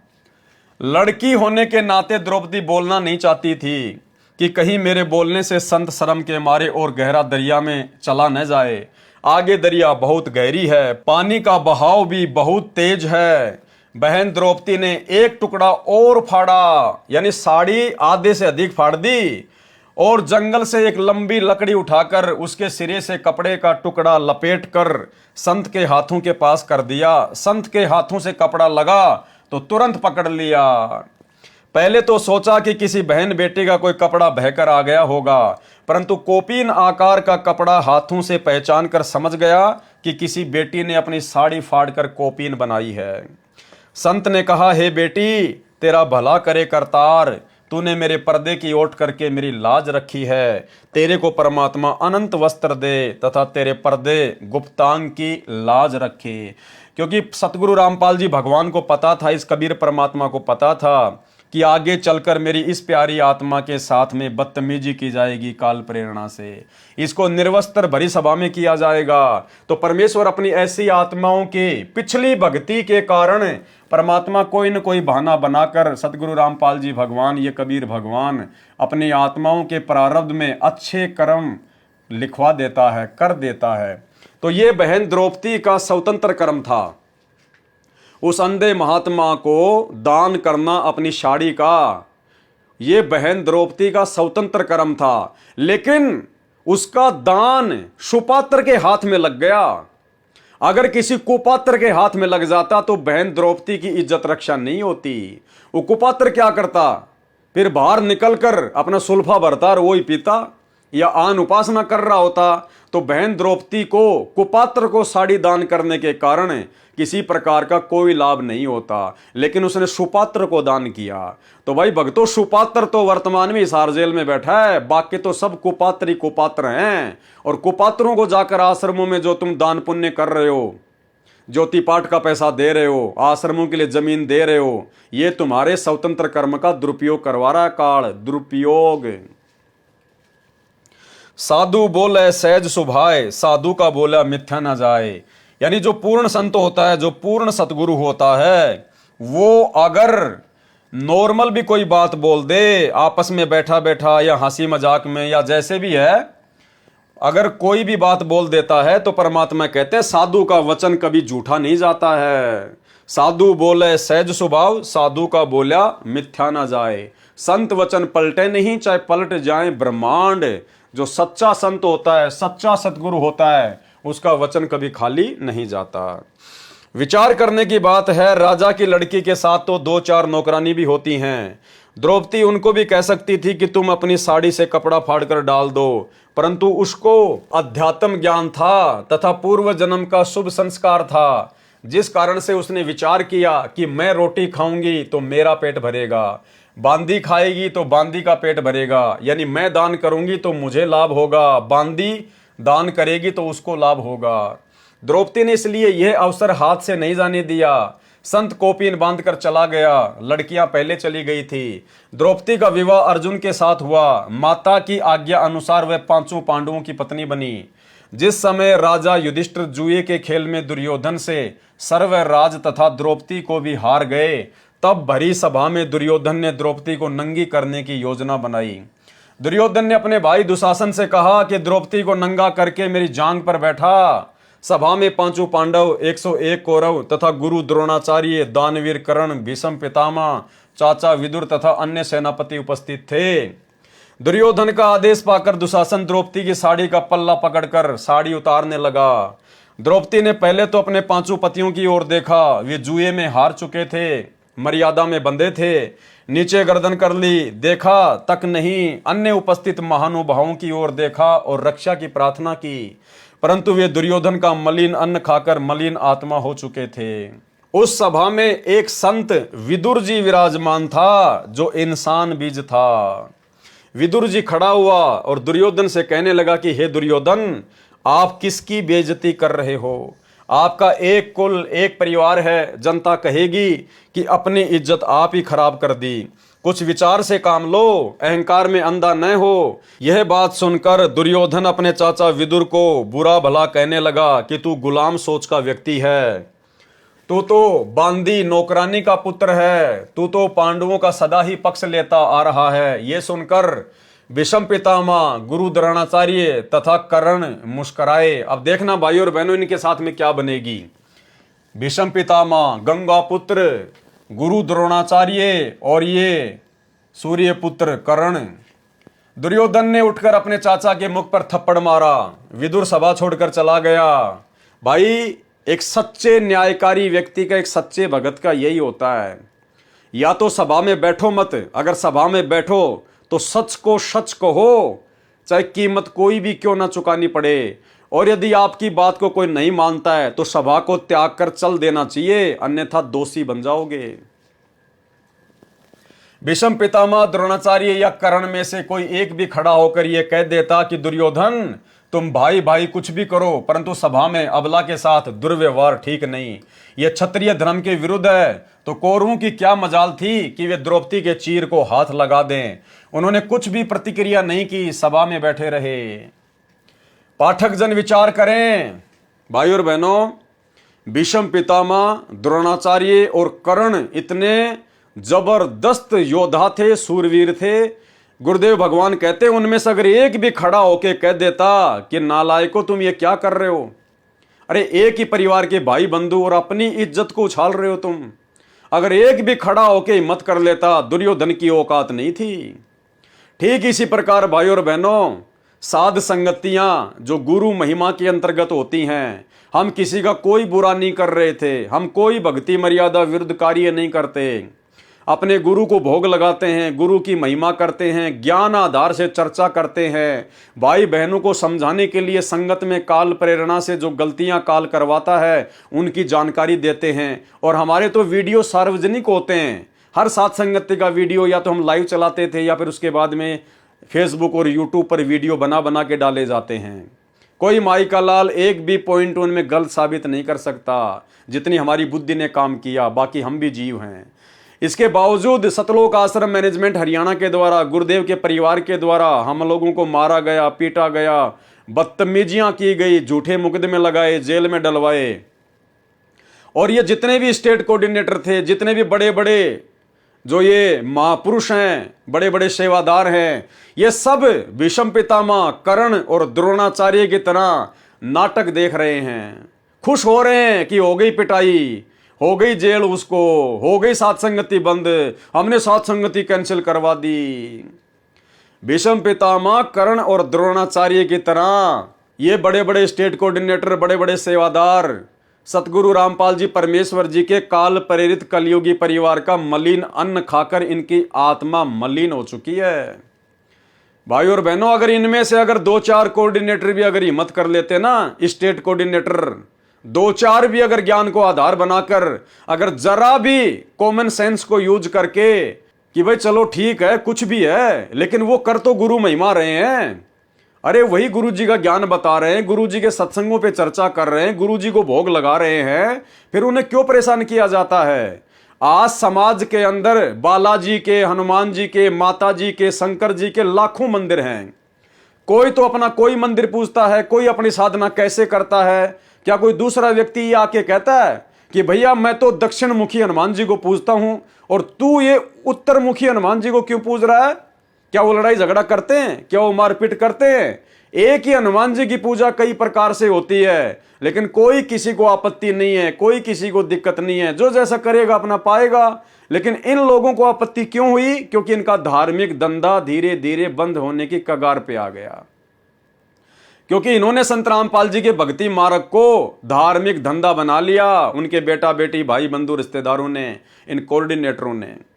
अगर 2-4 स्टेट कोऑर्डिनेटर या मुख्य सेवादार भी, जिनके ऊपर संगत विश्वास करती है नादानी में, अगर वो हिम्मत करके खड़े हो जाते और सात संगतियों के पक्ष में आ जाते, क्योंकि सात संगतियां सत्य हैं और सत्य का पक्ष लिया जाता है, तो गुरुजी के बेटा बेटी की, गुरुजी के भाई की औकात नहीं है। उसके बाद फिर वो सात संगतियों को बंद करवा दें, सात संगतियों में मारपीट करवा दें, या पुलिस वालों को शराब पिला के उनको पैसे दे के सात संगतियों में भेजकर सत्सेवक भाई बहनों की पिटाई करवाएं। जिस प्रकार से दिल्ली की सात संगतें में पुलिस वालों को शराब पिलाकर भक्तों की मार पिटाई जो है वो करवाई गई। तो भाई और बहनों, इनके साथ में क्या बनेगी? अरे चलो, भीष्म पितामह, द्रोणाचार्य और कर्ण को तो ये तत्व ज्ञान नहीं था भाई, लेकिन तुम्हारे को तत्व ज्ञान देने में गुरुदेव ने कौन सी कमी छोड़ दी? तो भाई संभल के रहना, कर्म तुम्हारे बिगड़ चुके हैं, तुमने स्वतंत्र कर्मों का दुरुपयोग किया है। आने वाले समय में क्या होगा, सावधान हो जाना। और आने वाले समय में फिर भीष्म पितामह, द्रोणाचार्य और कर्ण के साथ क्या हुआ और फिर उसका क्या कारण बताया गुरुजी ने कि इन ऐसे ऐसे महापुरुषों की दुर्गति क्यों हुई। परंतु सभा में अबला के साथ दुर्व्यवहार ठीक नहीं है, यह क्षत्रिय धर्म के विरुद्ध है। तो कौरवों की क्या मजाल थी कि वे द्रौपदी के चीर को हाथ लगा दें। उन्होंने कुछ भी प्रतिक्रिया नहीं की, सभा में बैठे रहे। पाठक जन विचार करें, उनका सभा में बैठे रहना क्या दर्शाता है? उनके मन की घोर नीचता, सामने द्रौपदी को नंगा करने का प्रयत्न। भीष्म पितामह, कर्ण, द्रोणाचार्य सहित सर्व सभासद तमाशा देख रहे थे। वे द्रौपदी के गुप्तांग को देखने के लिए बैठे थे। क्या कह रहे हैं गुरुदेव भगवान? वे द्रौपदी के गुप्तांग को देखने के लिए बैठे हुए थे, उसके अंगों को देखने के लिए। उनके मन में दोष था, यह स्पष्ट है। और वहां क्या रीछ नचाया जा रहा था? यही कारण था कि तीनों, द्रोणाचार्य, भीष्म पितामह और कर्ण, बाणों से छलनी किए गए। अंत में क्या दुर्गति हुई उनकी? बाणों से छलनी किए गए। उन्होंने सत्य का साथ नहीं दिया, उनके मन में दोष था, उन्होंने झूठों का साथ दिया। ये जितने भी स्टेट कोऑर्डिनेटर हैं, जितने भी बड़े बड़े सेवादार हैं, इन सब के मन में दोष है, स्वार्थ है, लालच है। काल प्रेरणा से इन्होंने कभी भी साथ संगत वालों का सत्य आधार से पक्ष नहीं लिया। और ये सतलोक आश्रम मैनेजमेंट हरियाणा वालों का, गुरुदेव के परिवार वालों का मलिन अन्न खाकर इन सब की बुद्धि भीष्म पितामह, द्रोणाचार्य और कर्ण की तरह गंदी हो चुकी है। यही कारण था कि तीनों, द्रोणाचार्य, भीष्म तथा कर्ण, बाणों से छलनी किए गए थे। क्योंकि भाई और बहनों, ये उनका स्वतंत्र कर्म था, ये उन तीनों का स्वतंत्र कर्म था। वो चाहते तो हिम्मत करके उस बहन को निर्वस्त्र होने से बचा भी सकते थे और परमात्मा के अजाब से वो बच जाते, कहर से वो बच जाते, लेकिन उन्होंने अपने स्वतंत्र कर्म का दुरुपयोग किया। ठीक इसी प्रकार ये स्टेट कोऑर्डिनेटर और बड़े बड़े सेवादार, इन्होंने भी अपने स्वतंत्र कर्मों का दुरुपयोग किया। जबकि पवन दास के वीडियो ये लोग सबसे पहले देखते हैं, सब देखते हैं, उसके बाद ही तो ये संगत को भ्रमित करते हैं कि उसके वीडियो मत देखो। क्योंकि इनको पता है कि अगर पवन दास के वीडियो किसी ने देख लिए, भाई सच्चाई से परिचित हो जाएगा, हमारे अज्ञान और पाखंड का उनको पता चल जाएगा। फिर आश्रम में कौन आएगा, ज्योति पाठ का पैसा कौन देगा, हमारा धंधा कैसे चलेगा। इसीलिए तो इन लोगों ने मुझ पवन दास के वीडियो देखने से संगत को डराया, मना किया, धमकाया, गुरुद्रोही कर दिया जाएगा, तुम्हें आश्रम में नहीं आने दिया जाएगा। अरे परमात्मा कहते हैं, कहे कबीर सोए जन मेरा, जो नीर खीर का करे ने बेरा। गुरुदेव तो कहते हैं कि मेरे भक्ति मार्ग में मेरा भगत तो वो है कि जो दोनों तरफ की बातों को देखे, सोचे, समझे और फिर मेरे ज्ञान आधार से निर्णय करे क्या सही है और क्या गलत है। खुद हमारे सतगुरुदेव भगवान ने नकली संतों के सत्संग दिखा दिखा के, इनके कैसेट दिखा दिखा के, इनके सत्संग दिखा दिखा के, इनके पुस्तकें दिखा दिखा के आप और हमारे को भक्ति मार्ग पर सत्य से परिचित कराया है। अगर हम खाली अपने गुरुदेव का देखते रहते और दूसरे पंथों के अज्ञान को ना देखते तो हम कभी भी इतने दृढ़ नहीं होते। लेकिन गुरुदेव ने दोनों तरफ की बातें दिखाई है। एक असली जज वही होता है जो दोनों तरफ की बातें सुन के उसके बाद में फैसला लेता है। लेकिन यहां तो संगत को दूसरे पक्ष, साथ संगत वालों के वीडियो देखने के लिए डराया जा रहा है, धमकाया जा रहा है। अरे क्या संत रामपाल जी भगवान का ज्ञान इतना कमजोर है तुम लोगों की दृष्टि में? अगर पवन दास के वीडियो देख लेंगे तो भक्ति से दूर हो जाएंगे। अरे भैया, इतना ज्ञान कमजोर नहीं है पूज्य गुरुदेव भगवान का।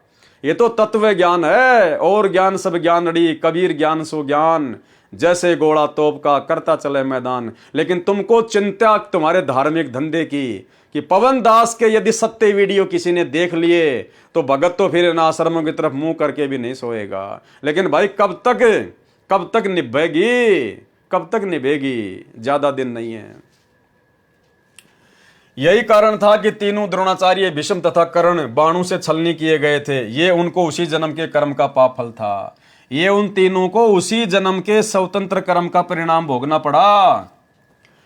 उनको दुर्योधन को रोकना चाहिए था, यदि नहीं तो सभा छोड़कर चला जाना चाहिए था। इसी प्रकार इन स्टेट कोऑर्डिनेटरों को, बड़े बड़े सेवादारों को जो इन आश्रमों में रहते हैं, इनको मैनेजमेंट वालों को रोकना चाहिए था, गुरुदेव के परिवार वालों को समझाना चाहिए था कि नालायको वो क्या गलत कर रहा है।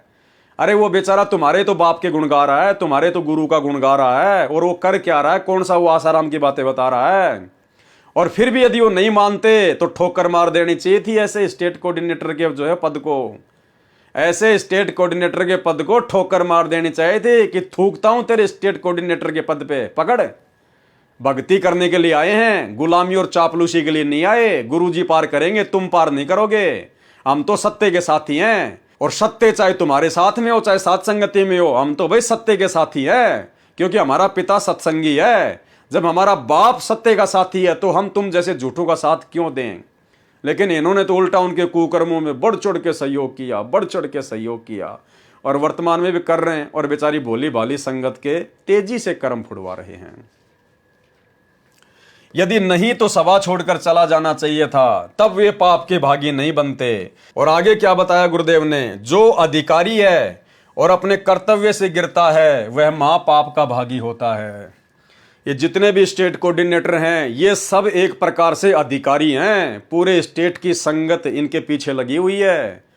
नादानी में इनके एक आदेश की प्रतीक्षा में चाहे संगत से कुछ भी कुकर्म करवा लो, तो ये लोग अधिकारी हैं वर्तमान में। और अधिकारी व्यक्ति यदि इस प्रकार से अपने अधिकार का दुरुपयोग करता है तो गुरुदेव कहते हैं महापाप का भागी होता है, वह महापाप का भागी होता है। द्रौपदी ने देखा कि सांसारिक सहारा तो नकली निकला, तब सबकी आशा त्याग कर परमात्मा की आशा लगाई। तो परमेश्वर ने, कौन से परमेश्वर ने? सतगुरु रामपाल जी परमेश्वर ने, इस कबीर भगवान ने।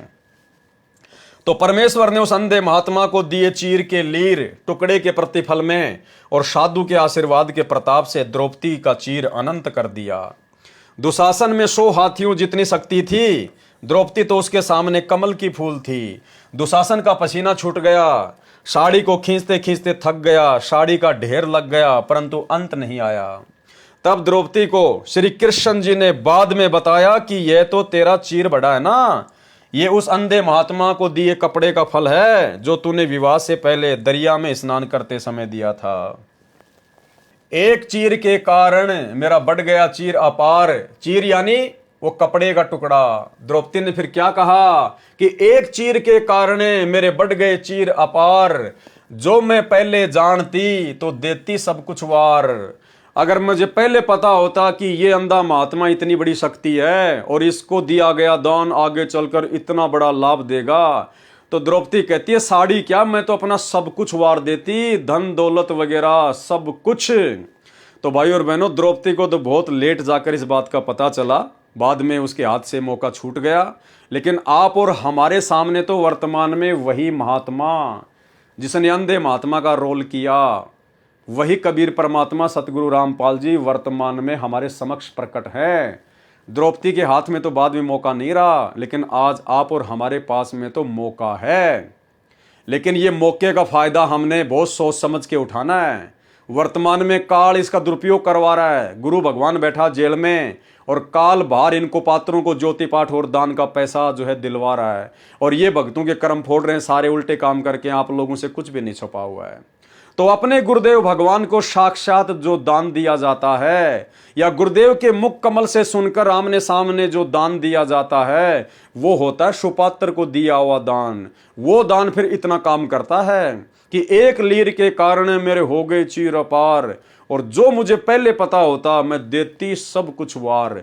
तो कुछ भी वारो भक्ति मार्ग में, ज्ञान को आधार बनाकर सुपात्र के ऊपर वारो। अपने गुरुदेव भगवान के आने के बाद में इनके चरणों में अपना सब कुछ जो चाहो न्योछावर कर देना, लेकिन इनकी गैर हाजिरी में काल प्रेरणा से नादानी मत करना।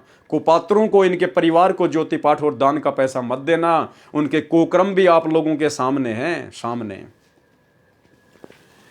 एक चीर के कारण बढ़ गए चीर अपार, जो मैं पहले जानती तो देती सर्वस्वार, न्योछावर कर देती।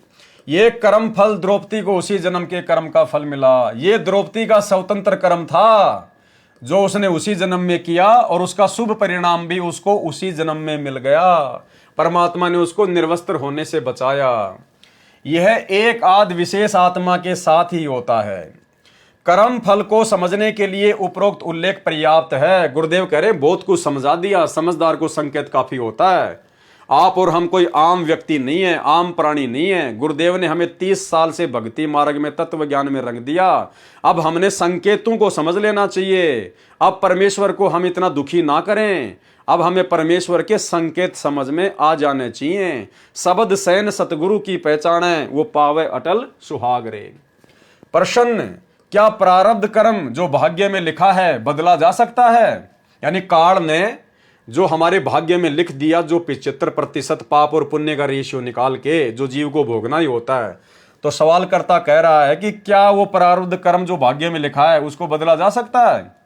उत्तर दिया गुरुदेव ने, जब पूर्ण संत जो परमेश्वर कबीर जी स्वयं या उनका कृपा पात्र संत मिल जाता है। अब यहां पर उनका कृपा पात्र संत लिखना गुरुदेव भगवान के लिए वर्तमान में थोड़ी सी मजबूरी है, क्योंकि डायरेक्ट उनको कोई परमात्मा नहीं मान सकता, इसलिए ये अपने आप को छुपाते हैं, अपने आप को पूर्ण परमात्मा का संत कहकर अपने आप को छुपाते हैं, जबकि ये स्वयं ही पूर्ण परमात्मा है। जब पूर्ण संत जो परमेश्वर कबीर जी स्वयं या उनका कृपा पात्र संत मिल जाता है, तो पाप कर्म जो प्रारब्ध में हैं या संचित कर्मों में हैं, वह सत्य साधना से समाप्त हो जाता है। यानी जब आप सच्चे पूर्ण संत कबीर परमेश्वर की शरण में आ जाते हो, उपदेश ले लेते हो, क्योंकि भाइयों और बहनों, एक समय में पृथ्वी पर एक ही संत होता है, और वो केवल स्वयं कबीर भगवान ही होता है, पूर्ण परमात्मा होता है। एक समय में पृथ्वी पर एक ही संत होता है। सुनिए, इसलिए हमने उन नकली सतगुरुओं से बात नहीं बनेगी। एक समय में एक ही सतगुरु होता है। जैसे परमात्मा जब आए थे, उन्होंने किसी को भी नाम देने का आदेश नहीं दिया था और स्वयं ही उपदेश दिया करते थे। 64 लाख शिष्य उनके हो गए थे, उन सब के स्वयं ही गुरु थे, स्वयं ही सतगुरु थे।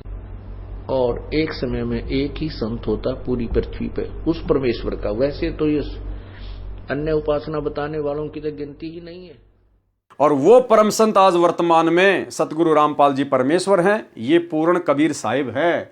तो जो इनकी शरण में आ जाता है, उसके बाद में काल ने हमारे भाग्य में संचित कर्मों से पाप और पुण्य निकालकर जो 75% हमारा प्रारब्ध बना दिया, भाग्य बना दिया है, उसको हल्का किया जा सकता है।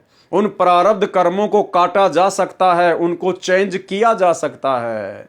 सतगुरु जो चावे सो कर ही, 14 कोटि दूत यम डर ही, ओत भूत जम त्रास निवारे, और चित्रगुप्त के कागज फाड़े। ये 75% जो चित्रगुप्त के द्वारा काल ने जो हमारे प्रारब्ध कर्म लिखवा दिए, सतगुरु उनको फाड़ सकता है, और किसी की औकात नहीं, किसी के बस की बात नहीं है। जब पूर्ण संत जो सतगुरु परमेश्वर कबीर जी स्वयं या उनका कृपा पात्र संत मिल जाता है, तो पाप कर्म जो प्रारब्ध में है या संचित कर्मों में है, वह सत्य साधना से समाप्त हो जाता है। कबीर जब ही सतनाम हृदय धर्यो, भयो पाप को नाश, जैसे चिनगी अग्नि की पड़े पुराने घास। गरीब मासा घटे ना तिल बदे, विधना लिखे जो लेख। विधना यानी इस काल ने, इस धर्मराज ने जो लेख लिख दिए 75%, कहते हैं जब तक आप पूर्ण संत की शरण में नहीं आओगे, मासा घटे ना, मासा यानी थोड़ा सा भी, और तिल बदे यानी तिल के जितना भी कोई उनके अंदर बदलाव नहीं कर सकता, बढ़ा नहीं सकता। गरीब मासा घटे ना तिल बदे, विधाता लिखे जो लेख, साचा सतगुरु मेट कर ऊपर मार दे मेख। गरीब जम जोरा जासे डरे, मिटे कर्म के लेख, अदली असल कबीर है कुल के सतगुरु एक। मिटे कर्म के लेख, चित्रगुप्त के कागजों का लेख मिटा देता है सतगुरु। जब तक पूर्ण संत कबीर जी की भक्ति नहीं करता और करवाता है, तब तक कबीर जी ने कहा है, कर्म रेख टारी न टरे। वशिष्ठ मुनि से त्रिकाल योगी, सोध के लगन धरे, सीता हरण मरण दशरथ का, बण बण राम फिरे। भावार्थ, ऋषि वशिष्ठ जी राजा जनक के कुल गुरु थे। वे त्रिकालदर्शी, भूत भविष्य तथा वर्तमान की जानने वाले माने जाते थे। उन्होंने जनकपुरी में राम सीता के विवाह को 3 दिन आगे कर दिया था। बारात वहीं रुकी रही थी। उसी के पश्चात बारात को 3 दिन रोकने की परंपरा शुरू हुई थी, जो कालांतर में समाप्त प्राय हो चुकी है, जो वर्तमान में समाप्त हो चुकी है। इसलिए विवाह का लगन 3 दिन आगे किया था। ऋषि ने कारण बताया था कि यह मुहूर्त ठीक नहीं है, 3 दिन बाद शुभ लगन मुहूर्त है, शुभ लगन में किए विवाह से बच्चों के गृहस्थ जीवन में कोई आपत्ति नहीं आएगी, सुखी जीवन व्यतीत करेंगे। श्री रामचंद्र जी तथा सीता जी का विवाह ऋषि वशिष्ठ जी के बताए अनुसार शोध कर किए गए मुहूर्त में किया गया था। कबीर परमेश्वर जी ने बताया कि उस शुभ लगन से भाग्य अर्थात प्रारब्ध में कोई परिवर्तन नहीं हुआ। विवाह के तुरंत पश्चात श्री रामचंद्र तथा सीता व लक्ष्मण का वनवास हुआ। वन से सीता का अपहरण हुआ। श्री रामचंद्र जी वन वन भटक रहा था। पुत्र वियोग में राजा दशरथ की मृत्यु हो गई। घर में कहर हो गया। पूर्ण संत बिना कर्म का फल भोगना ही पड़ता है। कर्म बोध पेज नंबर 165 पर। कबीर कर्म फांस छूटे नहीं के तो करो उपाय, सदगुरु मिले तो उबरे नहीं तो परले जाए। कबीर सागर के अध्याय कर्मबोध का सारांश संपूर्ण हुआ। सत्य साहिब यानी सतगुरु रामपाल जी भगवान, सच्चा परमात्मा, अविनाशी परमात्मा। तो भाई और बहनों, आज के वीडियो में केवल इतना ही। कल रात्रि 8 बजे सभी भाई बहन फिर से दास के Facebook page Pawan Das is live के ऊपर लाइव जुड़िए। और तब तक गुरुदेव भगवान हम सबको आज्ञा दें, इजाज़त दें, आशीर्वाद दें। बंदी छोड़ सतगुरु रामपाल जी भगवान की जय हो।